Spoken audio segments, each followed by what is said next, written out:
Hey, Shams of Examsnet. Welcome to the question series of Examsnet. Students, you must have explored our website www.examsnet.com. This is a great place for you to practice all your entrance exam question papers because you will find so many PDF solutions and papers. You must download our app. The link is available in the description box for a better preparation of your exams. Students, in this particular video, I'll be solving CBSE class 12 Physics 2023 outside Delhi set 1 paper. So I'll be solving only the physics portion in this particular video. Very best of luck. Let's start with the very first question of your section A. It says the magnitude of the dielectric field due to a point charge object at a distance of 4.0 meters is 9 Newton per coulomb. From the same charged object, the electric field of the magnitude 16 n upon c will be at a distance of. We know that one formula that E is equal to kq upon r square. This is your magnitude of electric field.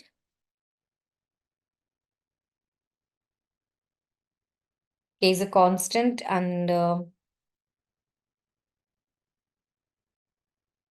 Q is charge and R is the distance away from the point charge.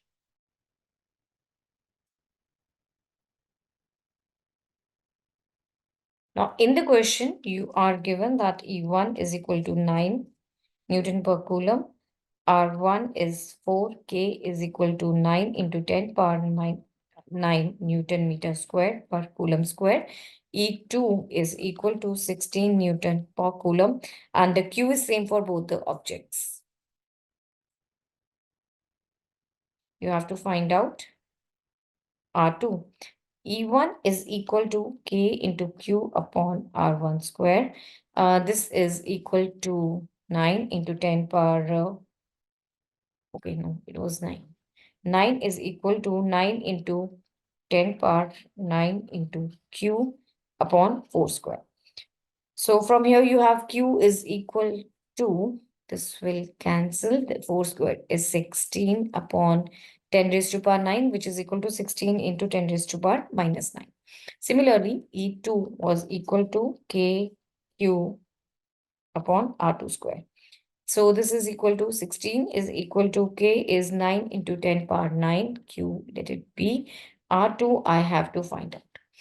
So see, this was the value of Q. Let's fill in over here. So 16 is equal to 9 into 10 power 9 into 16 into 10 power minus 9 upon R2 square. 16 will cancel, this and this will cancel. So R2 square is equal to 9, or R2 will be equal to 3 meters.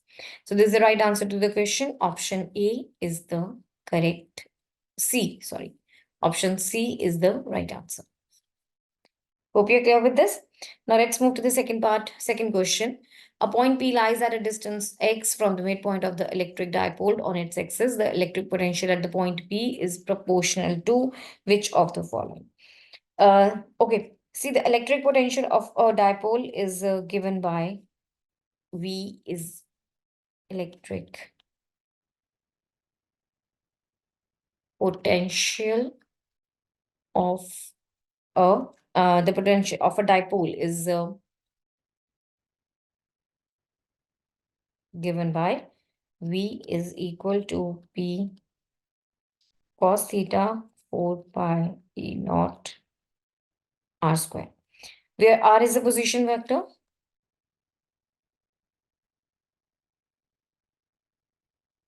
With respect to midpoint of dipole. This is your R. And theta is the angle between R and P.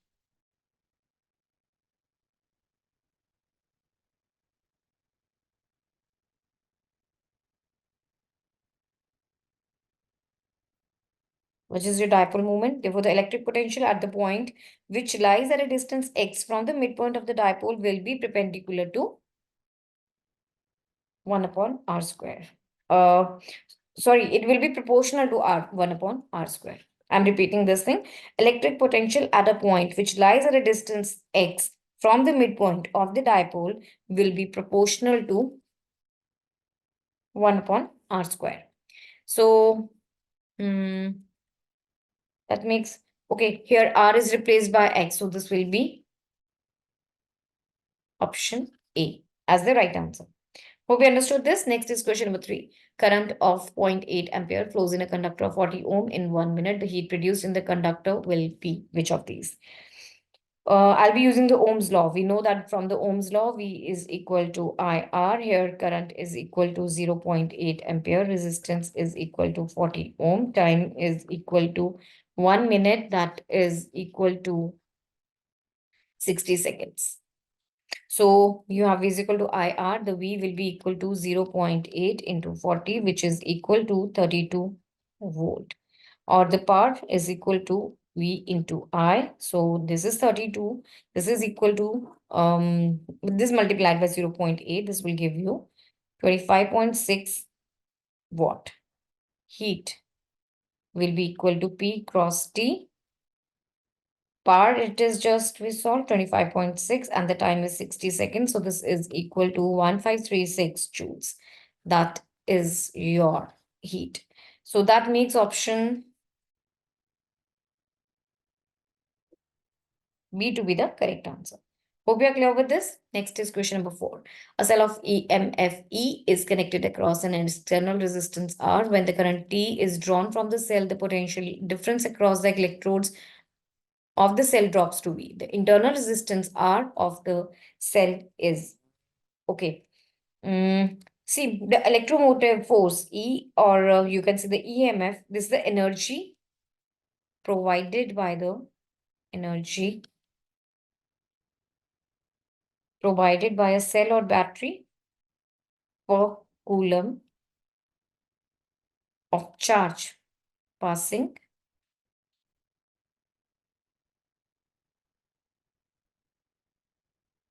through it is measured in volts.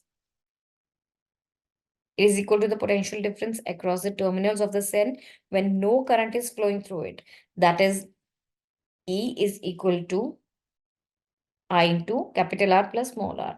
Here, E is your electromotive force,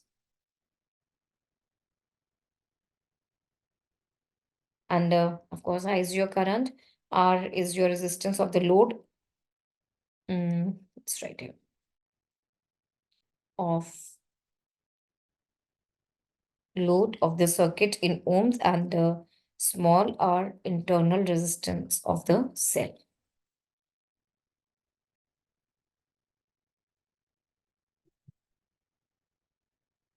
All right, so you have E is equal to, open it up, IR plus I small r. This is equal to V. So this is equal to, E is equal to V plus I into R. Rearranging this equation,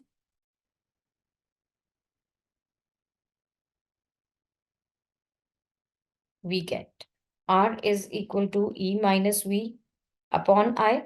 Now substituting, V is equal to, I is equal to V upon R in this equation. So you will get R is equal to E minus V upon, multiply R upon V. So from here, this is your internal resistance. This is what we needed. Internal resistance is given by E minus V into R upon V. So this is option D. This is the right answer to the question. Hope you're clear with this. Next is question number 5. Beam of electrons and protons move parallel to each other in the same direction. They attract each other, repel each other. Neither attract nor repel, or force of attraction or repulsion depends upon speed of the beams. See, the flow of positive charge is taken in the direction of the current, right? So here the currents are in the opposite direction, so they will repel each other. That's it.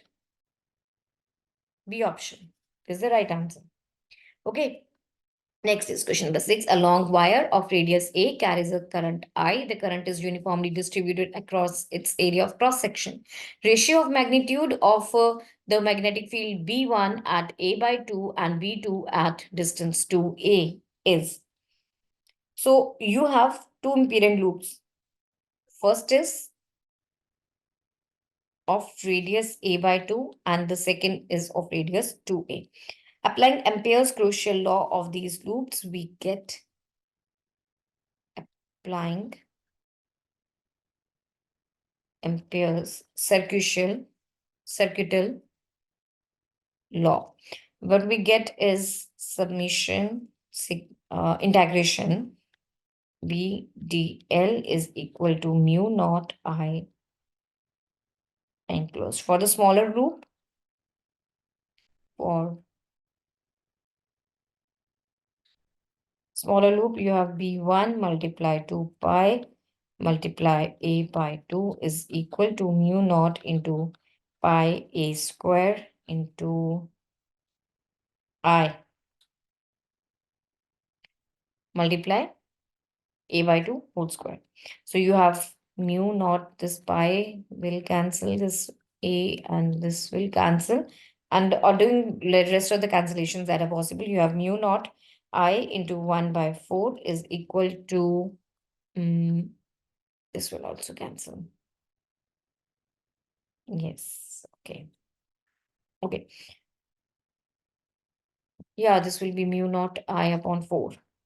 So this is B1 mu naught I upon 4 pi A. And B2 will be equal to mu naught I upon. Question number 6. A long straight wire of radius A carries a steady current I. The current is uniformly distributed across its area of cross section. The ratio of magnitudes of the magnetic field B1 at A by 2 and B2 at 2A is. So first thing, magnetic field inside, because it's for A by 2, so it will be inside. For R is equal to A by 2 is given by, let's say this is B1. So B1 is equal to mu naught I into R upon 2 pi A square. R in this case is A by 2. So this will be equal to mu naught I A by 2 divided by 2 pi A square. This will give you on solution mu naught I upon 4 pi A. This is number 1. Now similarly for 2A, the magnetic field will be outside. Magnetic field outside is equal to, let's say that is B2. Here the R is equal to 2A. So B2 is equal to mu naught I upon 2 pi R. This is equal to mu naught I upon 2 pi R. In this case is 2A. So this is mu naught I upon 4 pi A. This is 2. Dividing 1 and 2, like you have to compare them. Dividing 1 and 2, you have B1 upon B2. These are the same ones, so this will be equal to 1. Let's write down. This is mu naught I upon 4 pi A divided by mu naught I upon 4 pi A. So this is equal to 1. So this is what you needed to find out, right? The ratio of the magnitudes. This is equal to 1. Option A is the right answer. Hope you got that. Next is question number 7. E and B represent electric and magnetic field of an electromagnetic wave respectively. Direction propagation of the wave is along what? B, E, E cross B or B cross E. See, the electric and the magnetic field of an electromagnetic wave, they are mutually perpendicular to each other. Perpendicular to each other, and their direction of propagation is perpendicular to both electric and magnetic fields. If you are saying that E is the electric and B is the magnetic field, they are the vectors of the electromagnetic wave, then the direction of propagation of the wave is along the vector product of B cross E. Now, this vector product, question number 7, E and B represent electric and magnetic field of an electromagnetic wave respectively. Direction of propagation of the wave is along. See, the electric and the magnetic field of an electromagnetic wave, they are mutually perpendicular to each other. Mutually perpendicular to each other, and the direction of propagation is perpendicular to both electric and the magnetic field. Now, if you are given that E and B, they are the electric and magnetic field vectors of the electromagnetic wave, then the direction of propagation of this electromagnetic wave is along the direction of E cross B. The vector product of B cross E, it gives you the negative direction of propagation of the wave. So the right answer is E cross B, that is C option. Hope you're clear with this. Next is question number 8. A ray of monochromatic light propagating in air is incident on the surface of water. Which of the following will be same for the reflected and the refracted rays? Both reflection and refraction occur due to interaction of a light with atoms to the surface of separation. You agree with this? These atoms may be regarded as oscillators. Light incident on such atom forces them to vibrate with the frequency of light. As the light emitted by these charged oscillators is equal, let's write it like question number 8. A ray of monochromatic light propagating in air is incident on the surface of the water. Which of the following will be same for the reflected and the refracted rays? Both reflection and refraction occur due to the interaction of the light with atoms on the surface of the separation. These atoms may be regarded as oscillators. These may be regarded as your oscillators. Light incident on such atom forces them to vibrate with the frequency of light. As the light emitted by these charged oscillators, is equal to the frequency of oscillation. So both the reflected and refracted lights have the same frequency as the frequency of the incident light only. That is frequency. Option C stands to be the right answer. Hope you are clear. Next is 9th question. The beam of light travels from air into a medium. Speed and wavelength in the medium are this and this respectively. Wavelength of the light in air will be. You know one thing, that speed is equal to wavelength multiplied by wave frequency. So in this equation, wavelength is measured in meters and frequency in hertz. Right. So the number of waves per second. Yeah. Question number 9. A beam of light travels from air into a medium. Its speed and wavelength in the medium are this and this respectively. The wavelength of the light in air will be. So, you know one thing, that speed is equal to wavelength into frequency of the wave frequency. So in this equation, wavelength is measured in meters and frequency is measured in hertz. And you're also given that the wavelength of the medium, there are two things. One is air and one is medium. Let's say V2, that is for the medium. I'm taking 2 for the medium.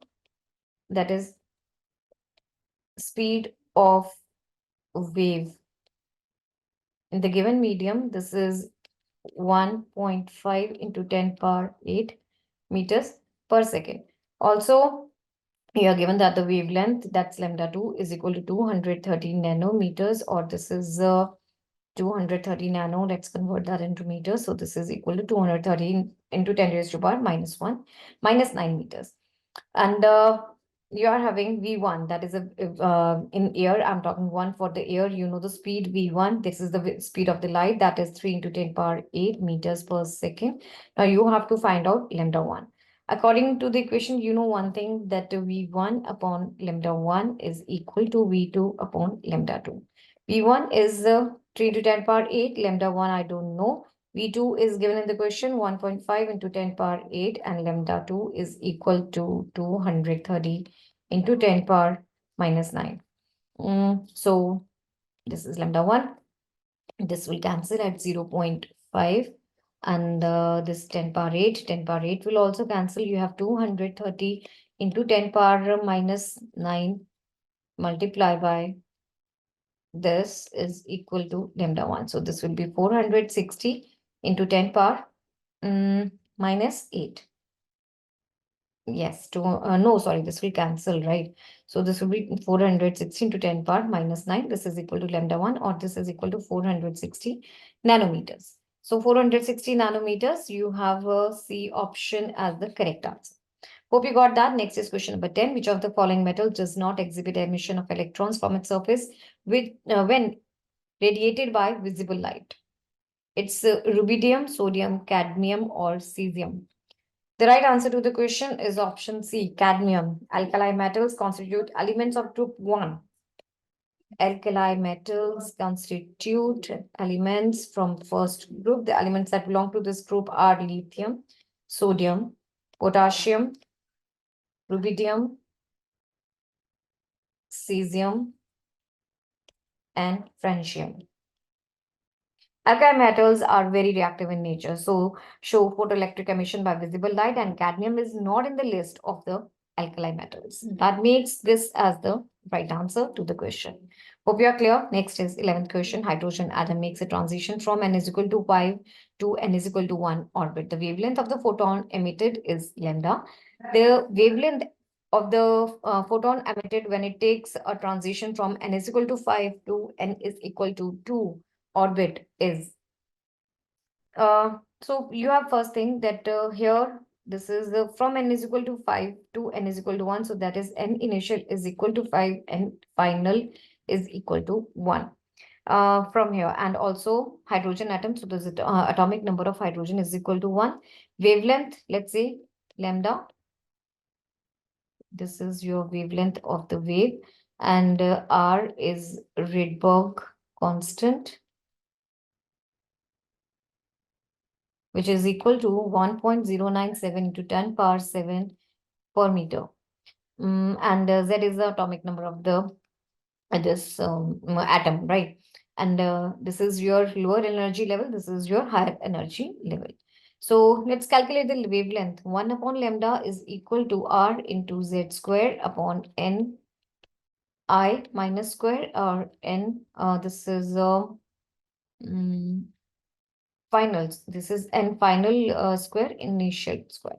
So 1 upon lambda is equal to R, that is equal to 1.097 into 10 power minus 7 into Z is 1 in this case. So this will be 1 upon 1 square minus 1 upon 5 square.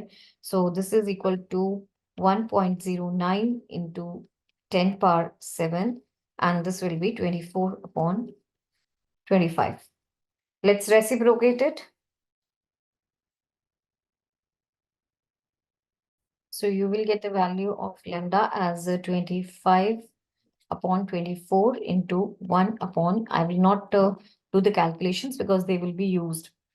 Okay, now calculating the wavelength of the photon emitted by the hydrogen atom from n is equal to 5 to n is equal to 2. Wavelength of photon emitted by hydrogen atom from n is equal to 5 to n is equal to 2. Let's say what that is 1 upon lambda dash.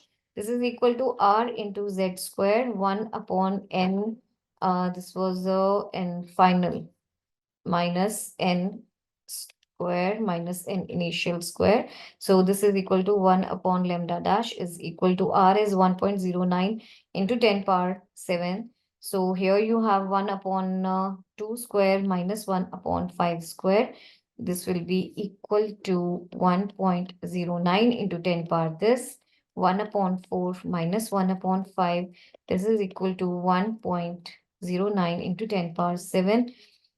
21 upon 25. This is equal to 1 upon lambda dash, or you will have lambda dash is equal to 25 upon 21 into 1 upon 1.09 into 10 power minus 7 and into 10 power 7. Okay, and this was equal to, lambda was equal to this. Let's fill in the value of lambda from here. So this can be written as lambda dash can be written as 25 it was, wait. From here you can say that lambda upon 24 lambda is equal to 25 upon 1.09 into 10 power 7. Okay, so this will be 25 upon this. So this will be equal to 24 lambda upon 21. Question number 11, a hydrogen atom makes a transition from n is equal to 5 to n is equal to 1 orbit. Wavelength of the photon emitted is lambda. The wavelength of the photon emitted when it takes a transition from n is equal to 5 to n is equal to 2 orbit is. Fine. So first of all, what is the formula for the wavelength when the photon takes a transition from one orbit to another? This is given by 1 upon lambda is equal to r. This is your r is your Rydberg's constant into z is your atomic number. 1 upon n final orbit square minus initial orbit square. Here r is your Rydberg's constant. This is atomic number. This is your final orbit and initial orbit. Okay. So now let's fill in. First of all, you are having hydrogen atom makes a transition from n is equal to 5 to n is equal to 1, and the energy wavelength emitted is 1 upon lambda. So this is equal to r into z square, and this takes from 1 upon 1 square minus 1 upon 5 square. This makes it r into z square 24 upon 25. This is equal to 1 upon lambda, or you have lambda is equal to yeah, this lambda is equal to 25 upon 24 into rz square. Right. I'll say rz square is equal to 25 upon 24 lambda. Now the second case in which the transition is from n is equal to 5 to n is equal to 2. Now wavelength of photon emitted by hydrogen atom from fifth to the second state.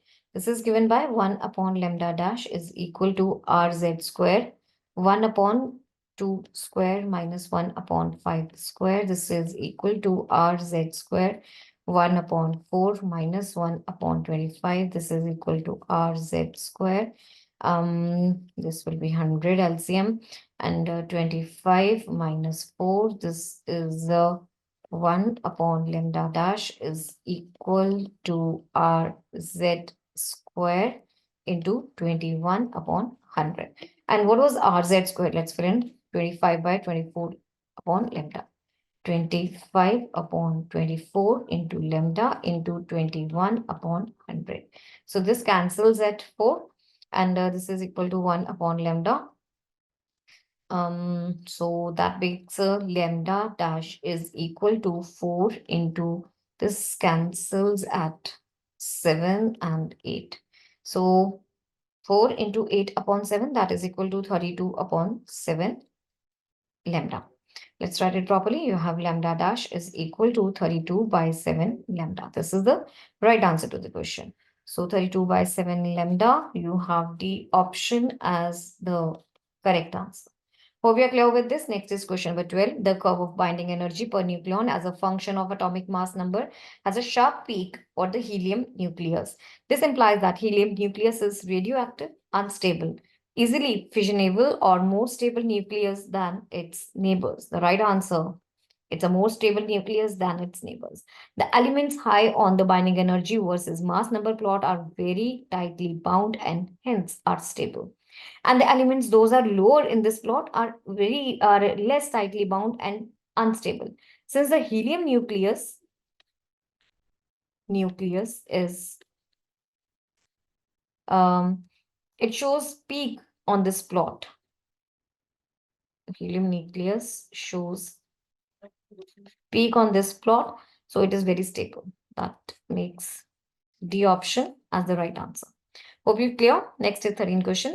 In an extrinsic semiconductor, the number density of holes is given by this. If the number density of the intrinsic carriers is this much, the number density of electrons in it is.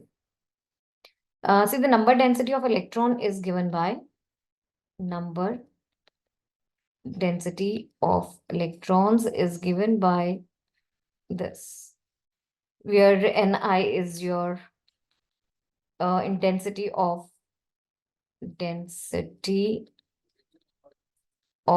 intrinsic carrier, and this is the density of holes. All right.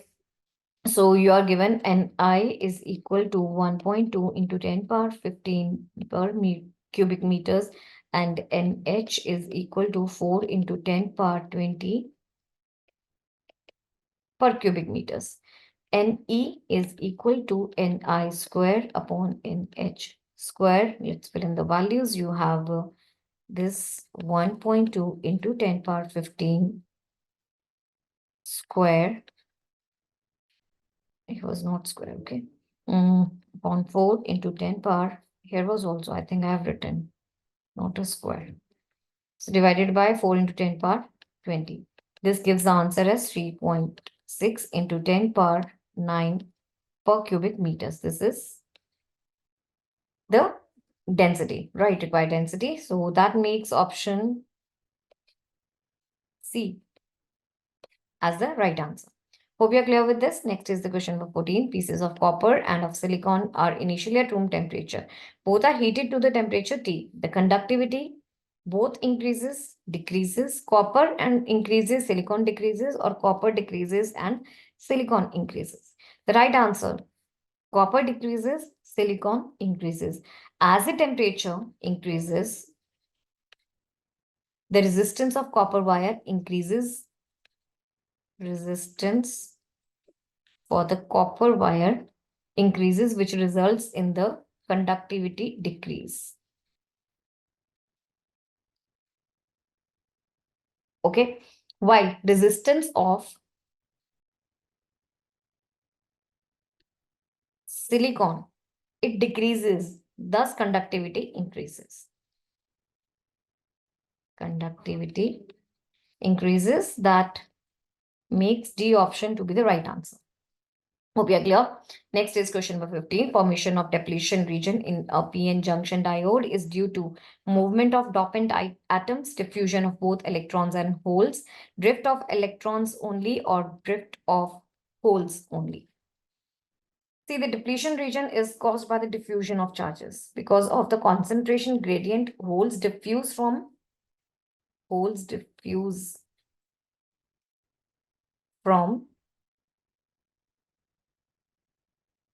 P side to the N side of the junction, while electrons diffuse from N side to the P side. Hole and electrons diffusing together, each other will combine near the junction. That makes B option to be the right answer. Hope you're clear with this. Next is question number 16. Assertion says diamagnetic substances exhibit magnetism. Reason: diamagnetic materials do not have permanent magnitude dipole moment. So, which is correct one, reason or assertion? See, the assertion is true. Diamagnetic substances exhibit magnetism. Diamagnetic materials exhibit magnetism in the reverse direction. So, assertion is correct, but the reason is wrong. It says that diamagnetic materials do not have permanent dipole moment. This is wrong because due to the absence of unpaired electrons, due to absence of unpaired electrons in this diamagnetic materials, it does not exhibit permanent magnet dipole moment. Okay, so C is the correct option. Hope you are clear. Next is 17. Again, assertion and the reasoning question. It says work done and in moving a charge around a closed path in an electric field is always zero. This assertion is right. And the reason says electrostatic force is a conservative force. This is also correct. So both are correct. Reason and assertion, both are correct. Work done in moving a charge around a cloth path in an electric field is always zero because electric static force is conservative. A conservative, what is a conservative force? It's a force that conserves mechanical energy. In case of electrostatic force depends on the position of charges, not on their velocity. Therefore, the work done by electrostatic force in moving a charge around a closed path is independent of the path taken, and it only depends on the initial and the final position of the charges. So first is the right option. Both are correct. Next is question number 18. Assertion says in Young's double slit experiment, all fringes are of equal width. The reason is the fringe width depend upon the wavelength of the light lambda used, distance of screen from plane of slits D and slit separation D. Both are correct. Yeah, the reason and the assertion, they both are the correct one. In Young's double slit experiment, when light passes through the slit and through the slit, bright and dark fringes are formed. Bright and dark fringes, they are formed. The widths for both dark and bright fringes are of the same as Young's double slit experiment. So this is right. Now the second one, the second the I'm talking about the reason. Young's double slit experiment is done by white light and is passed through the slit. By using this source, only bright and dark fringes can be seen. See, width is equal to lambda d upon d, where this is equal to your wavelength. Lambda is your wavelength. Capital D, distance between screen and slit. This is distance between slits. As fringe width depends on all these factors, so the fringe width remains the same. So you have first option as the correct answer. Hope you're clear. Next is question number 19. Briefly explain how a galvanometer is converted into an ammeter. This is an important question. Galvanometer can detect, it is used for detecting small currents. Detecting small currents. Thus, to measure large currents, it has to be converted into an ammeter. It can be converted into an ammeter by connecting a low resistance called shunt resistance. Low resistance, which is called shunt resistance, in parallel to the galvanometer. In parallel to the galvanometer. Let S be the low resistance connected in parallel with the galvanometer. S be that shunt resistance, you can say. S be that shunt resistance, G be the galvanometer resistance, galvanometer resistance, I be the maximum current to be measured for the full scale deflection in the galvanometer. Now, since galvanometer and shunt resistance, they are to be connected into the parallel, it will look something like this. So here is your this key over here. This is rheostat, and this over here you are having an ammeter, and there will be the galvanometer, and this will be connected like this. It will be connected. Here will be the direction of the flow of the current. This is your rheostat. This is your key. This is your battery, positive, negative. Ammeter. This is current flowing through it. Here is your shunt resistance, S. So here the current flowing is I minus Ig. I think I've made everything. So the potential difference across S is equal to potential difference across G. Potential difference across S is equal to potential difference across G. So you have I minus Ig multiply S is equal to Ig into G. This is the one you were looking for. So this is how you can convert a galvanometer into an ammeter. Hope you are clear with this. Let's move to the next question, number 20. Says number one, it's a choice question, A or B. Number one says how are infrared waves produced? Why are these waves referred to as heat waves? You have to give any two uses of the infrared waves. Infrared waves are produced by hot bodies and molecules. They are produced by hot bodies and molecules. They are referred to as heat waves because they are readily absorbed by water molecules in most materials, which increases their thermal motion so that they heat up the material. These infrared rays, they increase the thermal motion so that they heat up the material very fast. Now you have to tell the two uses of the infrared rays. The first one is therapeutic purposes and long distance photography. These are the two uses. Now the or part. Now the second question, that's in the choice. It asks how are X-rays produced. You have to write any two uses of that. See, in the production of the X-rays, mechanical energy of electrons is converted into mechanical energy of electrons is converted into electromagnetic energy of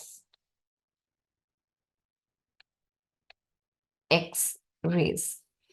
They are produced when high velocity electrons collide with the metal plates. High velocity electrons collide with the metal plates, thereby giving the energy as the X-rays and themselves getting absorbed by the metal plate.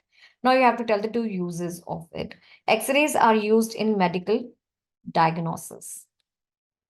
Diagnosis to detect fractures in the bones, tuberculosis of lungs,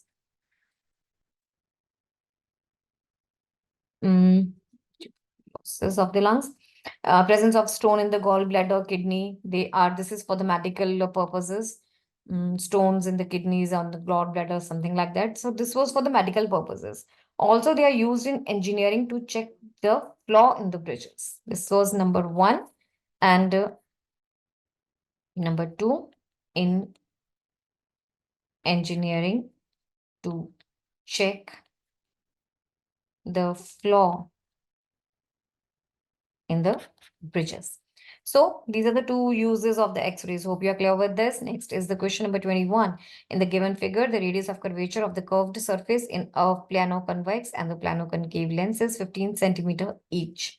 Refractive index of the material of the lens is 1.5. Find the final position of the image formed. So first thing, focal length. Let's write it down. Focal length of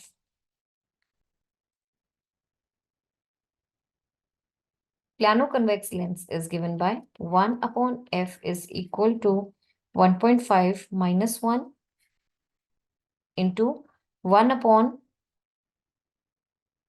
plus 15 minus 1 upon infinity. This will be equal to 0.5 into 1 upon 15. This will be 5 upon 10 into this. So this will be 1 upon 30. So the focal length of the plano-concave lens now. Focal length of plano-concave lens is 1 upon f is equal to 1.5 minus 1 this minus this. This on solving will give you minus 1 upon 30. Now, since parallel beams are incident on the lens, its image from the plano-concave lens will be formed at plus 30 centimeter. Let's write it down. Since, because parallel beams are incident on the lens, its image from plano-concave lens will be formed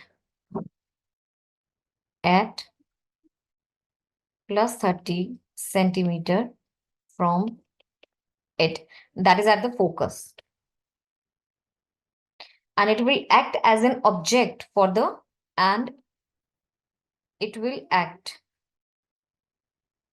as an object for plano-concave lens. Since the two lenses, they are separated by a distance of 20 centimeter. Therefore, for the next lens, U is equal to plus 20 centimeter, or V is equal to UF upon U plus F. This is equal to this upon this 600 upon 50. This is equal to 12 centimeter. This is the final position of the image formed.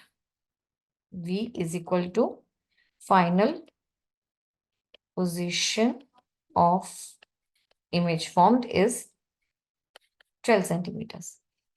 Hope you are clear with this. Next is question number 22.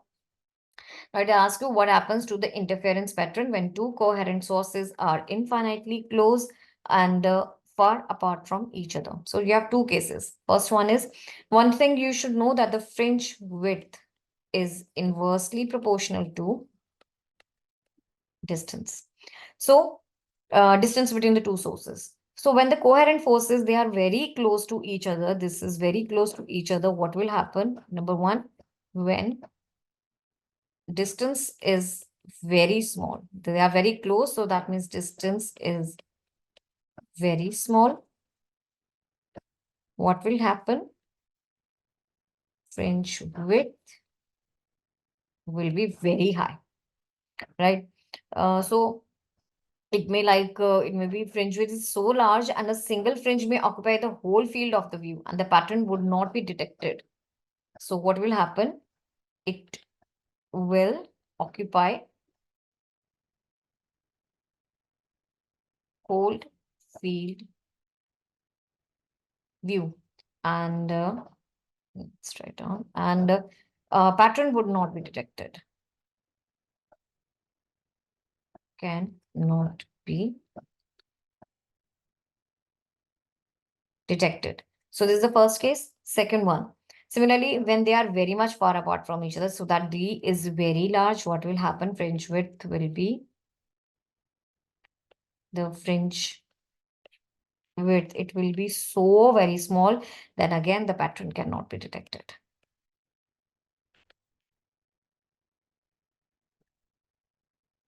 Hope you are clear with this. Okay. Now let's move to the next question, 23. What is meant by the ionization energy? Write its value for hydrogen atom. Ionization energy, what is that? It is defined as the energy required to remove one electron from its ground state, energy level state, to its free state. So you are having this atom, this electron. It is the energy required to remove the electron from its ground energy state to its free state. This is a measure of the capability of the element to enter into chemical reactions. Energy. This energy is ionization energy is a measure of capability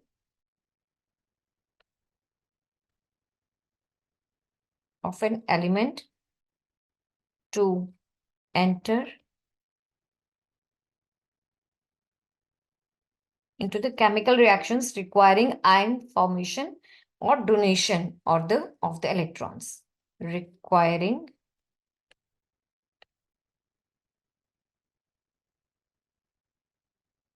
ion formation or donation of the electrons. So ionization energy of also ionization energy for hydrogen atom is 13.6 eV. Okay.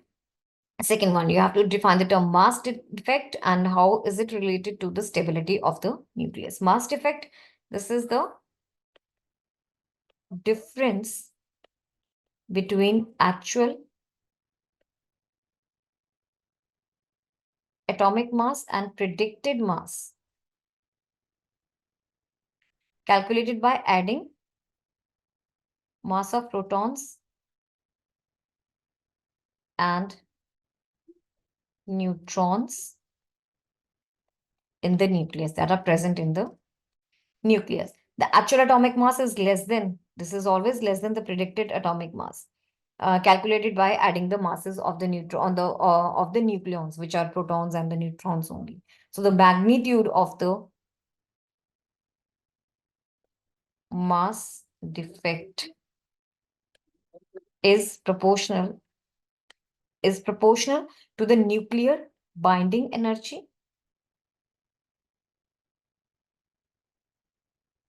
Nuclear binding energy, both values indicate the stability of the nucleus. Just as a molecule is more stable, that is low in energy than the isolated atoms, a nucleus is more stable than its isolated components only. Okay, so that's it. Hope you're clear with this. Let's move to the next question. Question number 24. Draw energy band diagram for the N-type and P-type semiconductor at T greater than 0 Kelvin. So here, this is let's draw the P-type semiconductor first. This is the one. Let's make it. This is one, and here this and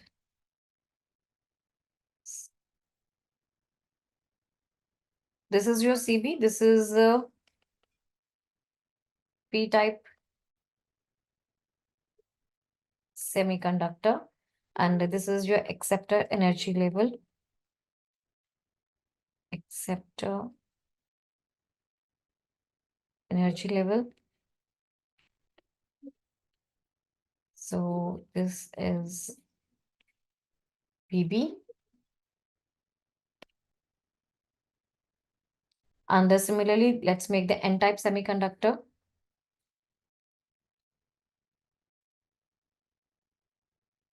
Here, dotted lines and this. This is your CB. And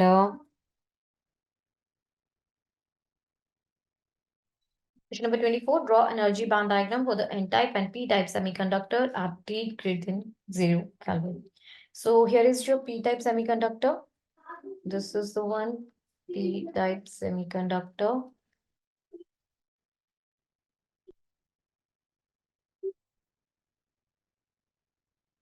This is your VB.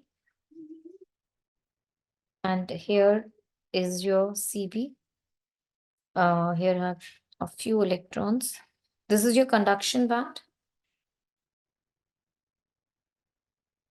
And valence band. So this is your acceptor energy level.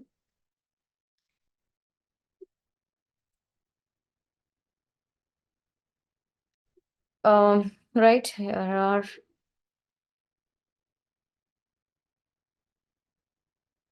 this is your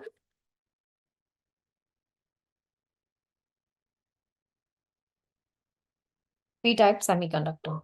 So the second one, let's make the N-type semiconductor.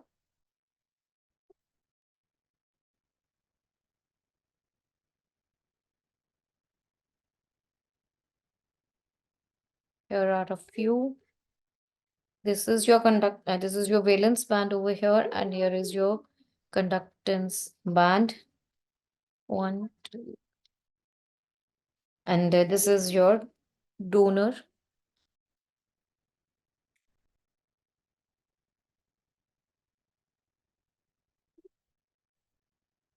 energy level, right? This is N-type semiconductor. This is what you were asked in the question. You had to draw the energy band diagram for the N-type and the P-type semiconductors.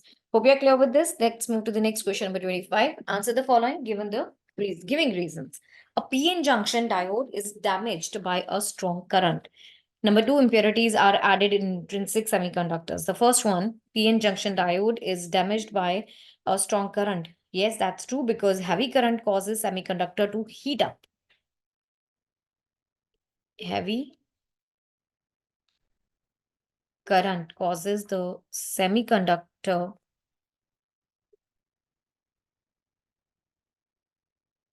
to heat up as more power is passing through it, and a portion of that energy is converted into heat. Then once the temperature level goes up a little, the semiconductor passes more current though, which causes temperature to go up even more. More current causes higher temperature, which means more current.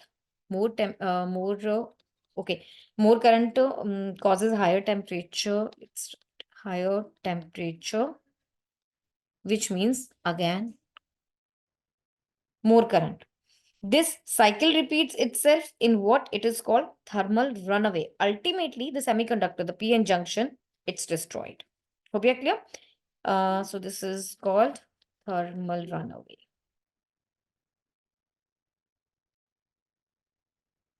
Okay. Now, the second one, impurities are added to the intrinsic semiconductors.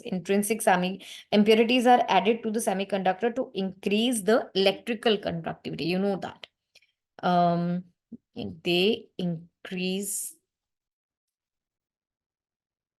conductivity.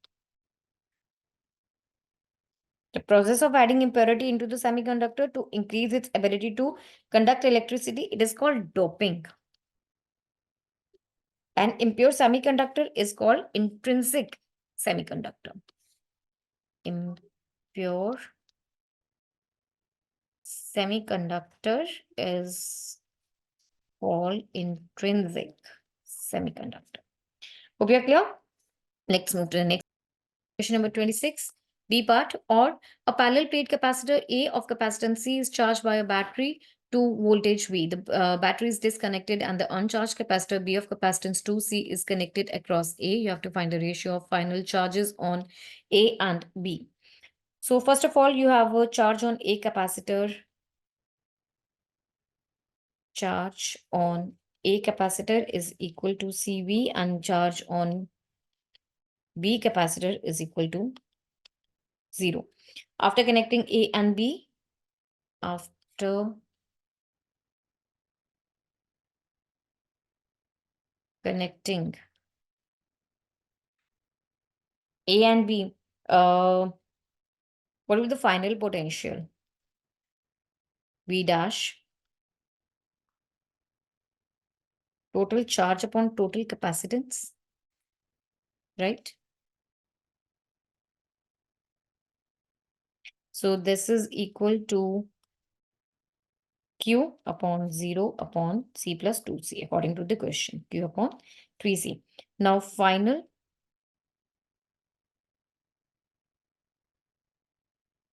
charge on A after redistribution, CV dash is equal to C into Q upon 3C, or this is equal to 1 by 3 of Q. Similarly, final charge on B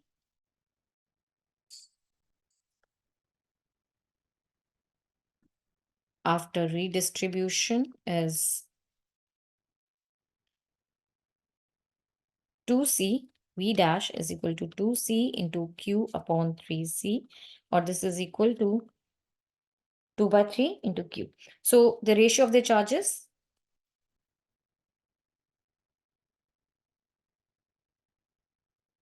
of A upon B is equal to Q by 3 upon 2 by 3 Q. This will be equal to 1:2. Okay. Now, the second one, initially the energy stored, you have to find out the electrostatic energy stored in A and B, and finally, A and B finally, and that's stored in A initially. Okay. So, second part, energy stored in A initially is given by half CV square, and finally half CV square. So this is equal to half C V is Q upon 3C square.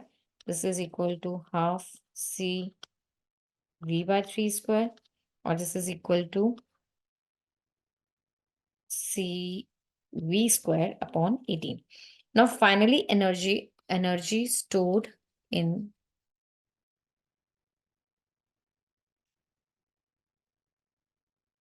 B finally is half. Now it was 2C, right? 2C into V square. So this is equal to half into 2C. V is this. Yeah. So this will be equal to C. And this will be written as V upon 3 whole square. So this is equal to CV square upon 9. Now total energy stored in A and B. Total energy stored in A and B is equal to CV square upon 18, CV square upon 9. This will give you CV square upon 6. So required ratio will be given by final energy in A and B divided by initial energy in A. This is equal to CV square upon 6, and this was equal to CV square upon 2. This will give you 1 by 3. So this is the required answer to the question. Hope you're clear with this. Next, question number 27. Define current density and relaxation time. Derive an expression for resistivity of a conductor in terms of number density of charge carriers in the conductor and the relaxation time. So here you are asked about two definitions. First is the current density. You know, current density is the current per unit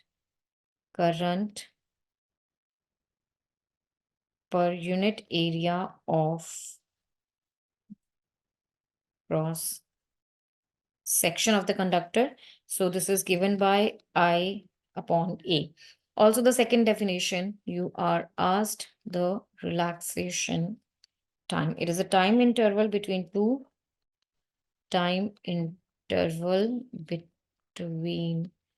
two successive collisions of electrons in a conductor.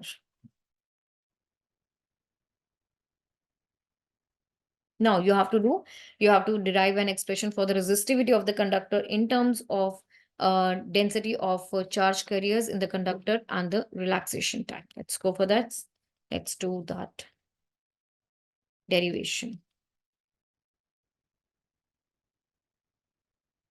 Now, VD is equal to E, capital E upon M into tau, or VD is equal to EV upon M L tau. Energy is equal to V upon L, or you have V is equal to VD into M into L upon E into tau, or V is equal to IR. This is equal to VD M L E upon tau. Since I'm using V is equal to IR, that is your Ohm's law. From here, you have R is equal to VD ML upon E into tau into I. Or the resistivity.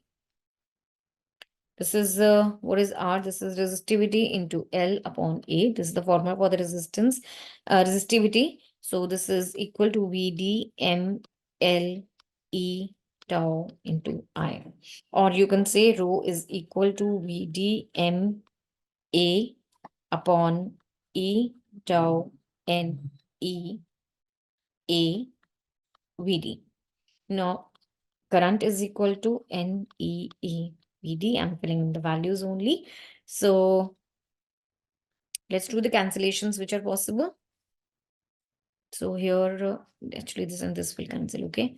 So this will be equal to M, whatever things will cancel, you'll be left with the A will cancel, VD will cancel. So M upon NE squared tau. This is the required expression for the resistivity of the conductor in terms of density of the charge carriers in the conductor and the relaxation time. Hope you're clear with this. Let's move to the next question, number 28.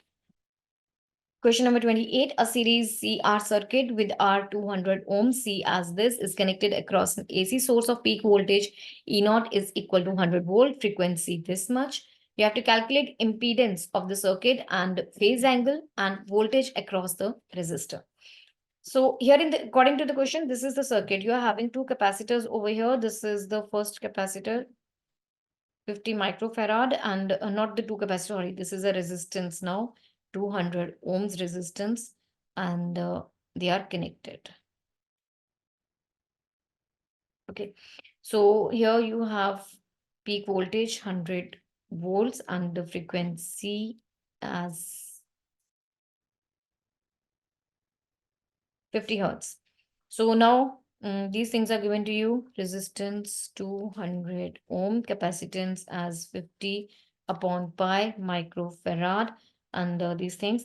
Now what do you have to calculate? First of all, impedance. To calculate the impedance, first of all, you need is the capacitance. So let's find out we know that the reactance of the capacitor is given by the formula XC is equal to 1 upon omega C. Here C is your capacitance and this is 2 pi frequency.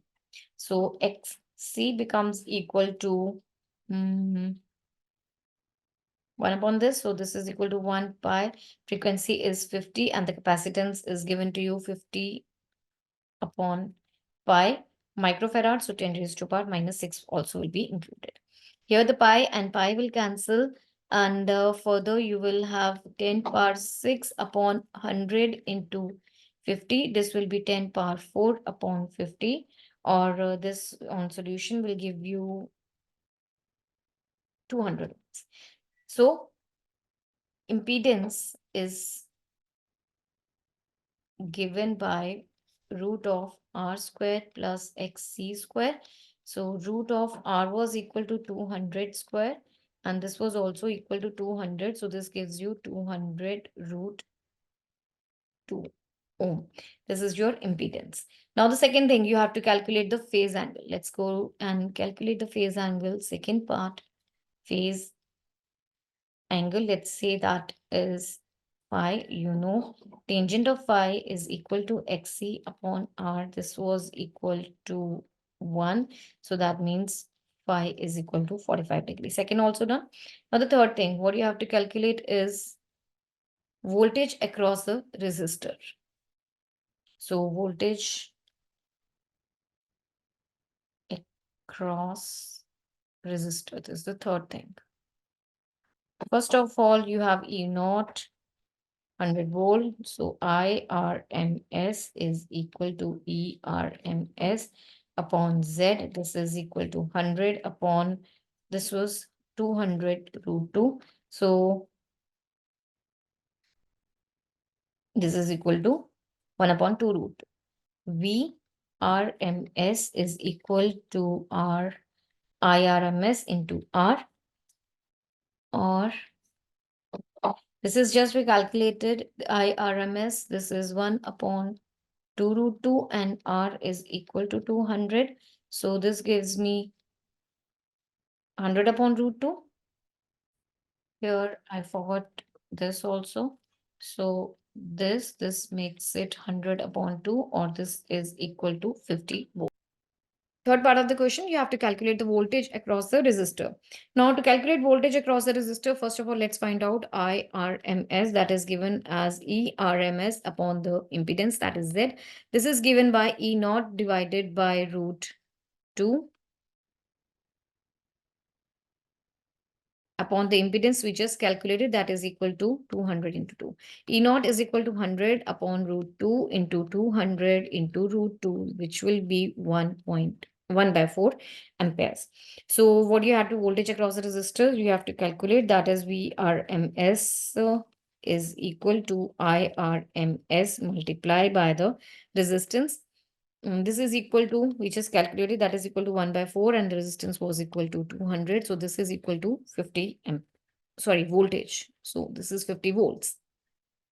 That's it. We have solved the third part as well. This is 50 volts. Hope you are clear with this. Let's move to the next question. Question number 29, define critical angle for a given period of media, total internal reflection. Second, you have to obtain the relation between the critical angle and refractive index of the medium. First of all, you have to define, according to the question, the critical angle. What is the critical angle? When the light refracts from a critical angle,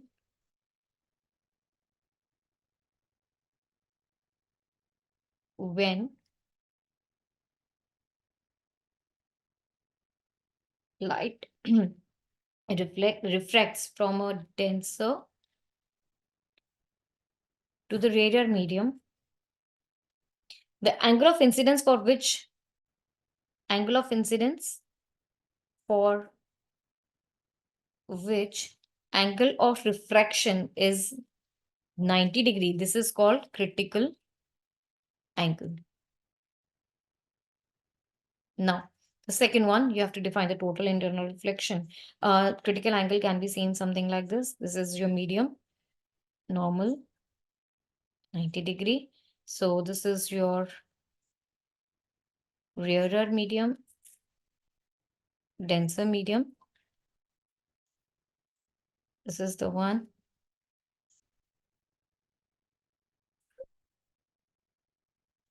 IC, for which there is a angle of refraction is equal to 90 degree. Now the second one, total internal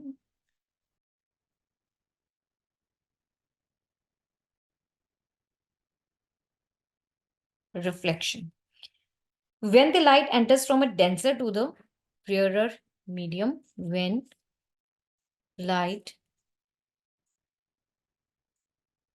enters from denser to the rarer medium, if the angle of incidence is greater than the critical angle, the light is reflected back to the denser medium.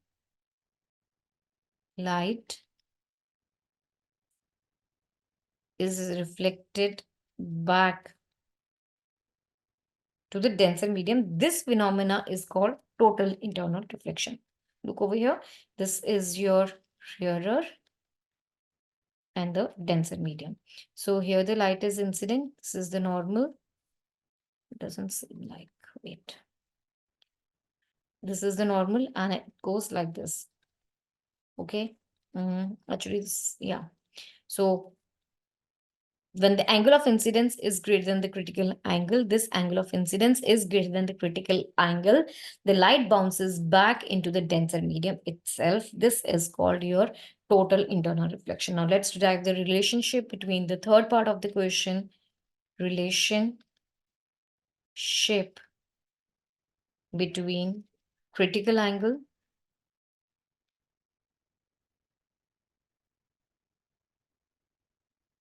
and refractive index. So see, suppose you are having this medium over here. This is your rarer and here is your denser medium. This is the normal. And here you are having an incident light over here. This is the critical angle. Now, refractive index of the denser medium. Let's say refractive index of denser medium is equal to, let's say, this. And similarly for the rarer medium, let's say this is mu rarer. Critical angle,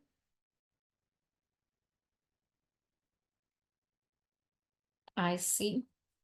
So you have refractive index of the rarer with respect to denser is equal to sine IC upon sine 90. So this is equal to mu rarer upon mu denser is equal to sine IC, or you will say mu denser upon rarer is equal to 1 upon sine IC. Now, if the rarer medium is air, then you know that for that refractive index is equal to 1. For rarer medium to be air, you have mu denser is equal to 1 upon sine IC. So that's it. This is mu denser is equal to 1 upon the critical sine of critical angle. One thing for this, you have mu rarer for the air. This is equal to 1. If this is the rarer medium is air, then this is equal to 1. So this is the required relationship between the two. Hope you're clear with this. Let's move to the next question, number 30. Number 30, you have to distinguish between the nuclear fission and fusion. Give an example of each, or second part of the question, explain the release of energy in the nuclear fission and fusion on the basis of binding energy per nucleon curve. This question is in choice. I'll talk about that later. Let's start with the first question, first part. Differentiate between nuclear fission and fusion.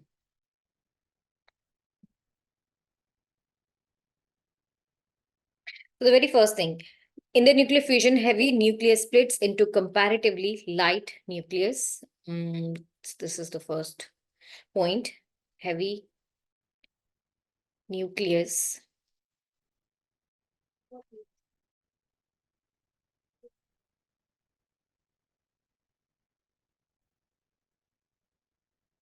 light nucleus. And for the nuclear fission, here the lighter nucleus fuses to form comparatively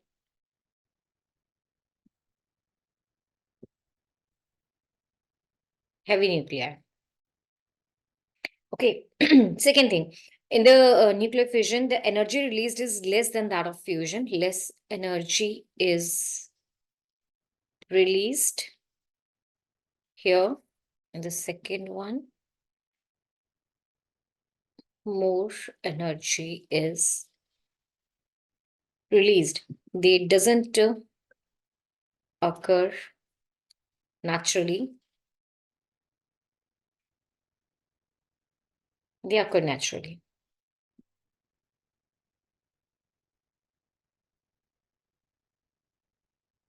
In stars. Next one.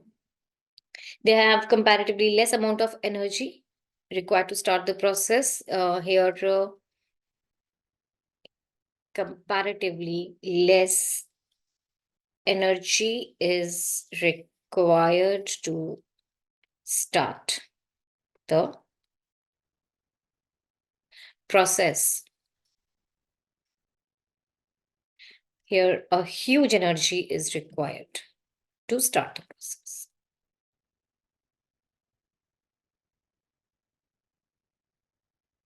To start the process, let's talk about the application. Hydrogen bomb.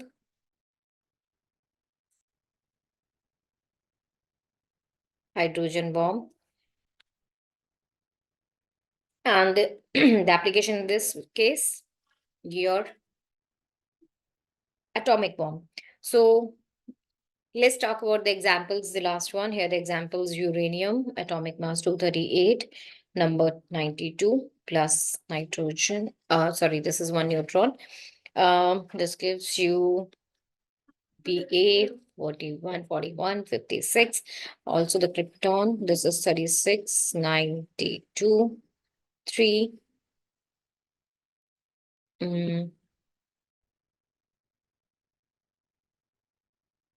Plus 3, this plus Q.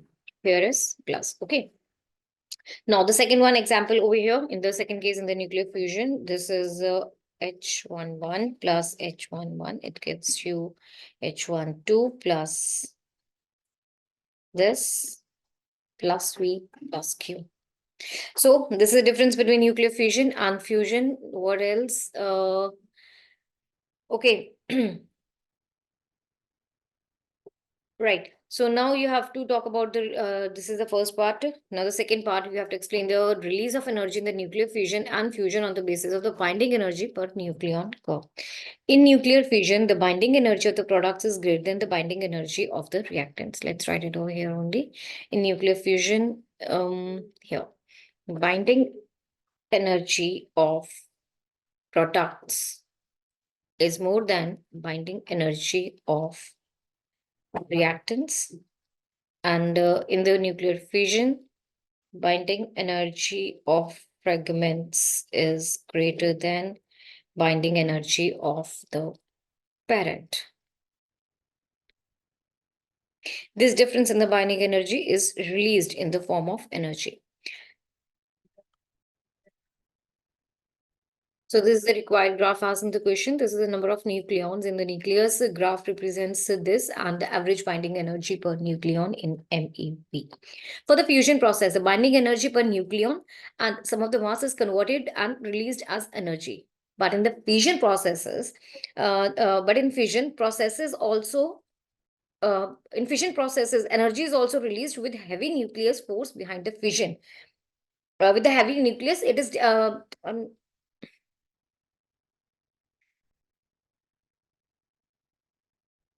now move to the second part of the question. Explain the release of energy in the nuclear fusion and fusion on the basis of binding energy per nucleon curve. Before going to the curve, for the fusion processes, binding energy per nucleon and some of the mass is converted and released as energy. This is for the fusion processes. And for the fusion ones, in fission processes also energy is released when heavy nuclei decompose into lighter nuclei.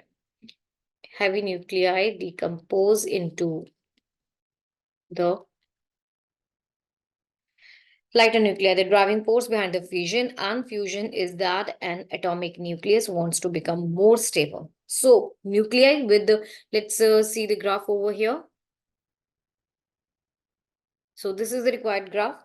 So you can see the atomic mass, the nuclei with the mass number greater than 60 will be more stable, and this is why iron is most stable element in the universe.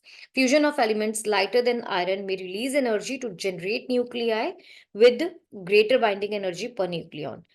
If we talk about the fusion of elements heavier than the this iron may release energy to generate nuclei with the greater binding energy per nucleon.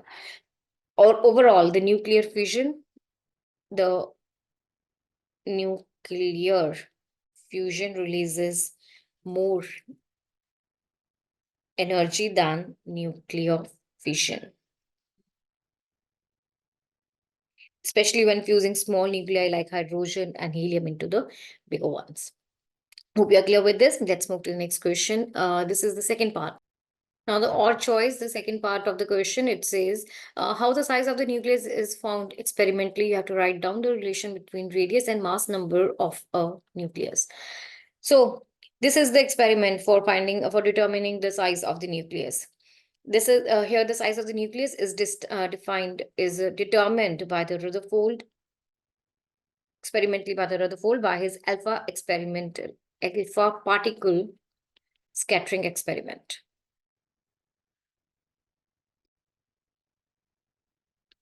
This experiment, this gold foil of thickness 2.1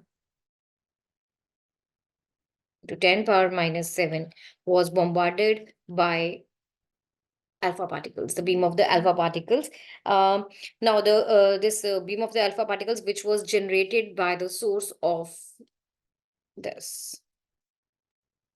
This was a source of these alpha particles. Scattering alpha particles was observed on the zinc sulfide screen over here with the help of a microscope. It was observed that alpha particles pass through the gold foil undeviated, most of them. About 14% of the alpha particles were scattered by an angle more than 14% of alpha particles were scattered by an angle more then 1 degree. 1 out of 8,000 alpha particles, they were reflected back completely. So 1 out of 8,000 alpha particles scattered by an angle more than 90 degree, or very few, like even less than this, very few alpha particles was scattered by an angle of 180 degree. From these observations, Rutherford calculated that the impact parameter and the distance of the closest approach, and concluded that the size of the nucleus lies between, like, it should be very small, very small, because it is heavy in the center. It is carrying major of the mass, all of the mass of the atom actually. So the size of the nucleus lies between 10 power minus meters to 10 power minus 14 meters between this. Now let's find out the relationship between the radius and the mass number of a nucleus. You have to, okay, you have to write, let's do the derivation also. So you know the density is given by mass upon volume. The mass is mass number into m into a. Volume is 4 pi r cube, or let's write it, rho is equal to m into a upon 4 by 3 pi r naught a. Here the radius is equal to r naught. You know the radius of the nucleus is given by r naught into a atomic mass per third root of the atomic mass. Okay, so I'm writing down this radius is equal to r naught into a per 1 by 3. Yeah, this is multiplied by 3. So this will cancel, and this will be MA 4 by 3 pi R naught cube into A will cancel. This will be M upon 4 by 3 pi R naught cube. This is the density. This is the required density of the nucleus, and this is the relation which was asked in the question. Hope you are clear with this. So now the second thing, the second part, prove that the density of the nucleus is independent of the mass number. See, we have done the derivation itself. So mass number, this is A is cancelled. From here, this it is not proportional to the mass number. So this has been proved. That's it. We have done both the parts of the question. Hope you're clear with this. Let's move to the next question, number 31. Question number 31. Use Gauss's law to obtain an expression for the electric field due to infinitely long, thin, straight wire with the uniform linear charge density lambda. First of all, before starting with the question, I would like to talk about the Gauss law. This law states that relates a flux through any closed surface and the net charge enclosed within the surface. I'm repeating, this law relates the flux through any closed surface and the net charge enclosed within that surface. This states that the total flux of the electric field E through any closed surface, let's say, total flux through any closed surface is equal to 1 by E naught times the net charge enclosed by that surface. So this is given as phi is equal to Q upon E naught. Okay. Now, this closed imaginary surface is called the Gaussian surface. Closed imaginary surface. This is your Gaussian surface. This law, Gauss law, tells you that the flux of E through a closed surface S depends only on the value of the net charge inside and not on the location of the charges. Charges outside the surface will not contribute to the flux. Okay, now let's get back to the question. You were asked, you have to obtain an expression for the electric field due to infinitely long, thin, straight wire with uniform linear charge density lambda. For that, let's make this figure. Find electric field due to infinitely long, straight, uniformly charged wire. This is the one. You have to, first of all, consider uniformly charged wire of infinite length having a constant linear charge. It's constant linear charge density lambda. This is charge per unit length. Now say P is a point which is a distance of R. Let's see. P is a point which is a distance of R from the wire, and E is the electric field at the point P. Okay. Now, a cylinder of length L, radius R, enclosed by at each end by the plane surface normal to the axis chosen as the Gaussian surface. You have to consider, let's consider a very small area ds on the Gaussian surface. By symmetry, the magnitude of the electric field will be the same at all the points on the curved surface of the cylinder, and it's directed radially towards E and ds along the same direction. Hope we are clear till here? Now, the electric flux through the curved surface is given by this equation. Here your theta is equal to 0. Actually, this is for cos theta, that will be equal to 1. So I'm writing it as E ds. This will be equal to E 2 pi r L. Because the surface area of the curved part is surface area of the curved part of the cylinder is curved part of the cylinder is equal to 2 pi r L. Now, E and ds, they are at right angles to 2 pi r L, and ds are perpendicular to, are right angles to pi r L to each other. Let's write it again. E and ds are right angles to pi r L to each other. So the electric flux through the plane surface is equal to 0. Electric flux through plane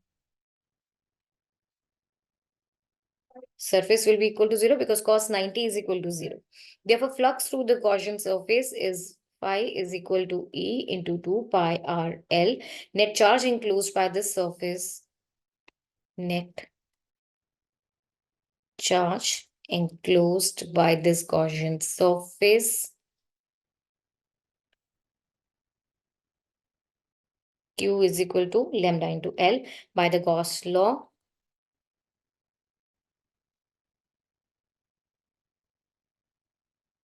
By this law, you have E 2 pi r L lambda L upon E naught, or you have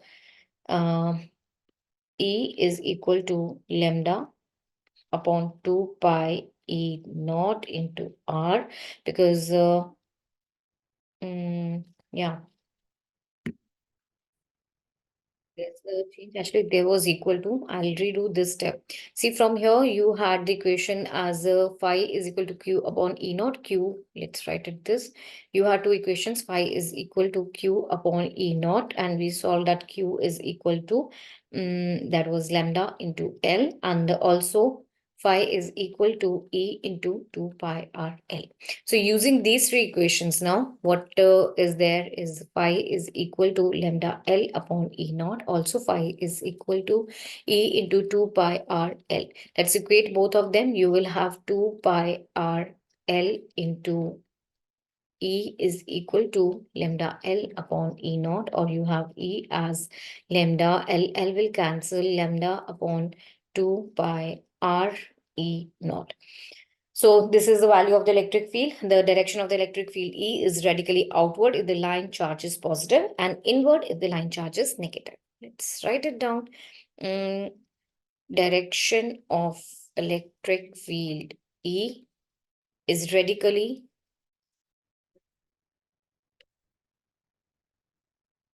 outward if line charge is positive, and it is radically inward if the line charge is negative. Hope you're clear with this. Now let's move to the second part of the question. It says, what is there is, fine, I have done this. Now the second part, it says an infinitely long positively charged straight wire has a linear charge density lambda. An electron is revolving in a circle with a constant speed v such that the wire passes through the center and is perpendicular to the plane of the circle. You have to find the kinetic energy of the electron in terms of the magnitudes of its charge and linear charge density lambda on the wire. Let's clear the screen. Now, the second question, a question Second part, for the infinitely long charged wire, it produces a radial electric field. Infinitely long, where it is, yeah, long, positively charged.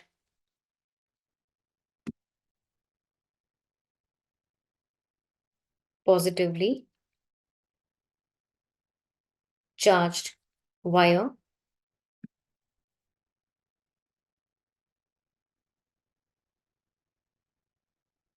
produces a radial electric field. So, which is given by E is equal to lambda upon 2 pi E naught into R. We just solve this. Let's say this is equation 1. The revolving electron experiences revolving electron experiences an electrostatic force and provides necessary centripetal force and provides necessary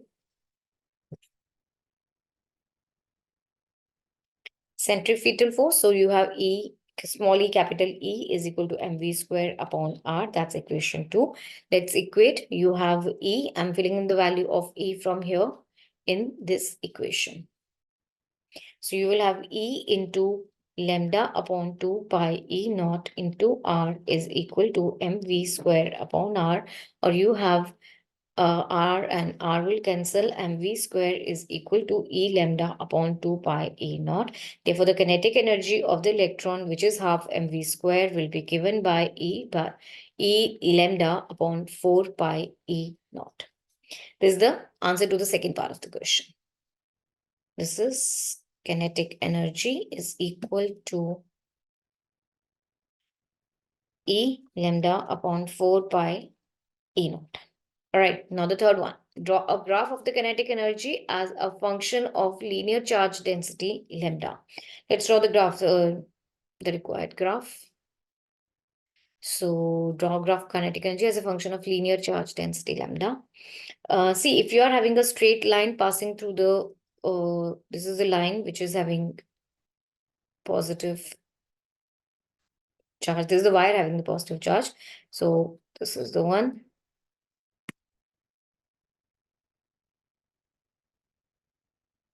Right. So here is your electron,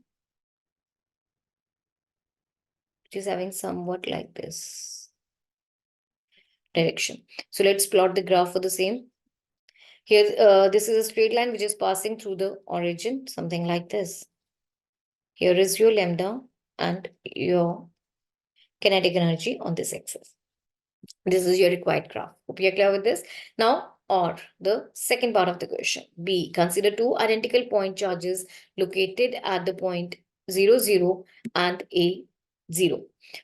From here, you have to answer, is there a point on the line joining them at which the electric field is 0? Here are 2 points. This is 0, 0, and this line is having, this is the line, this is the point A comma 0.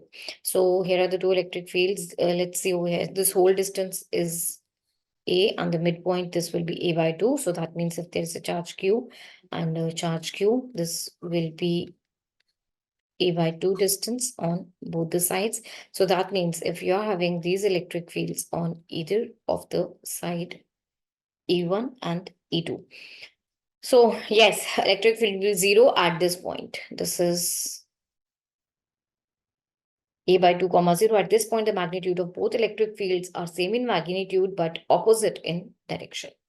Okay, so let's see over here also. So at the point A by 2, you have E1 value as K into Q upon A by 2 whole square, which is equal to, this will be 4KQ upon A square. Similarly, E2, it will be given by KQ upon A2 whole square, which is equal to 4KQ upon A square.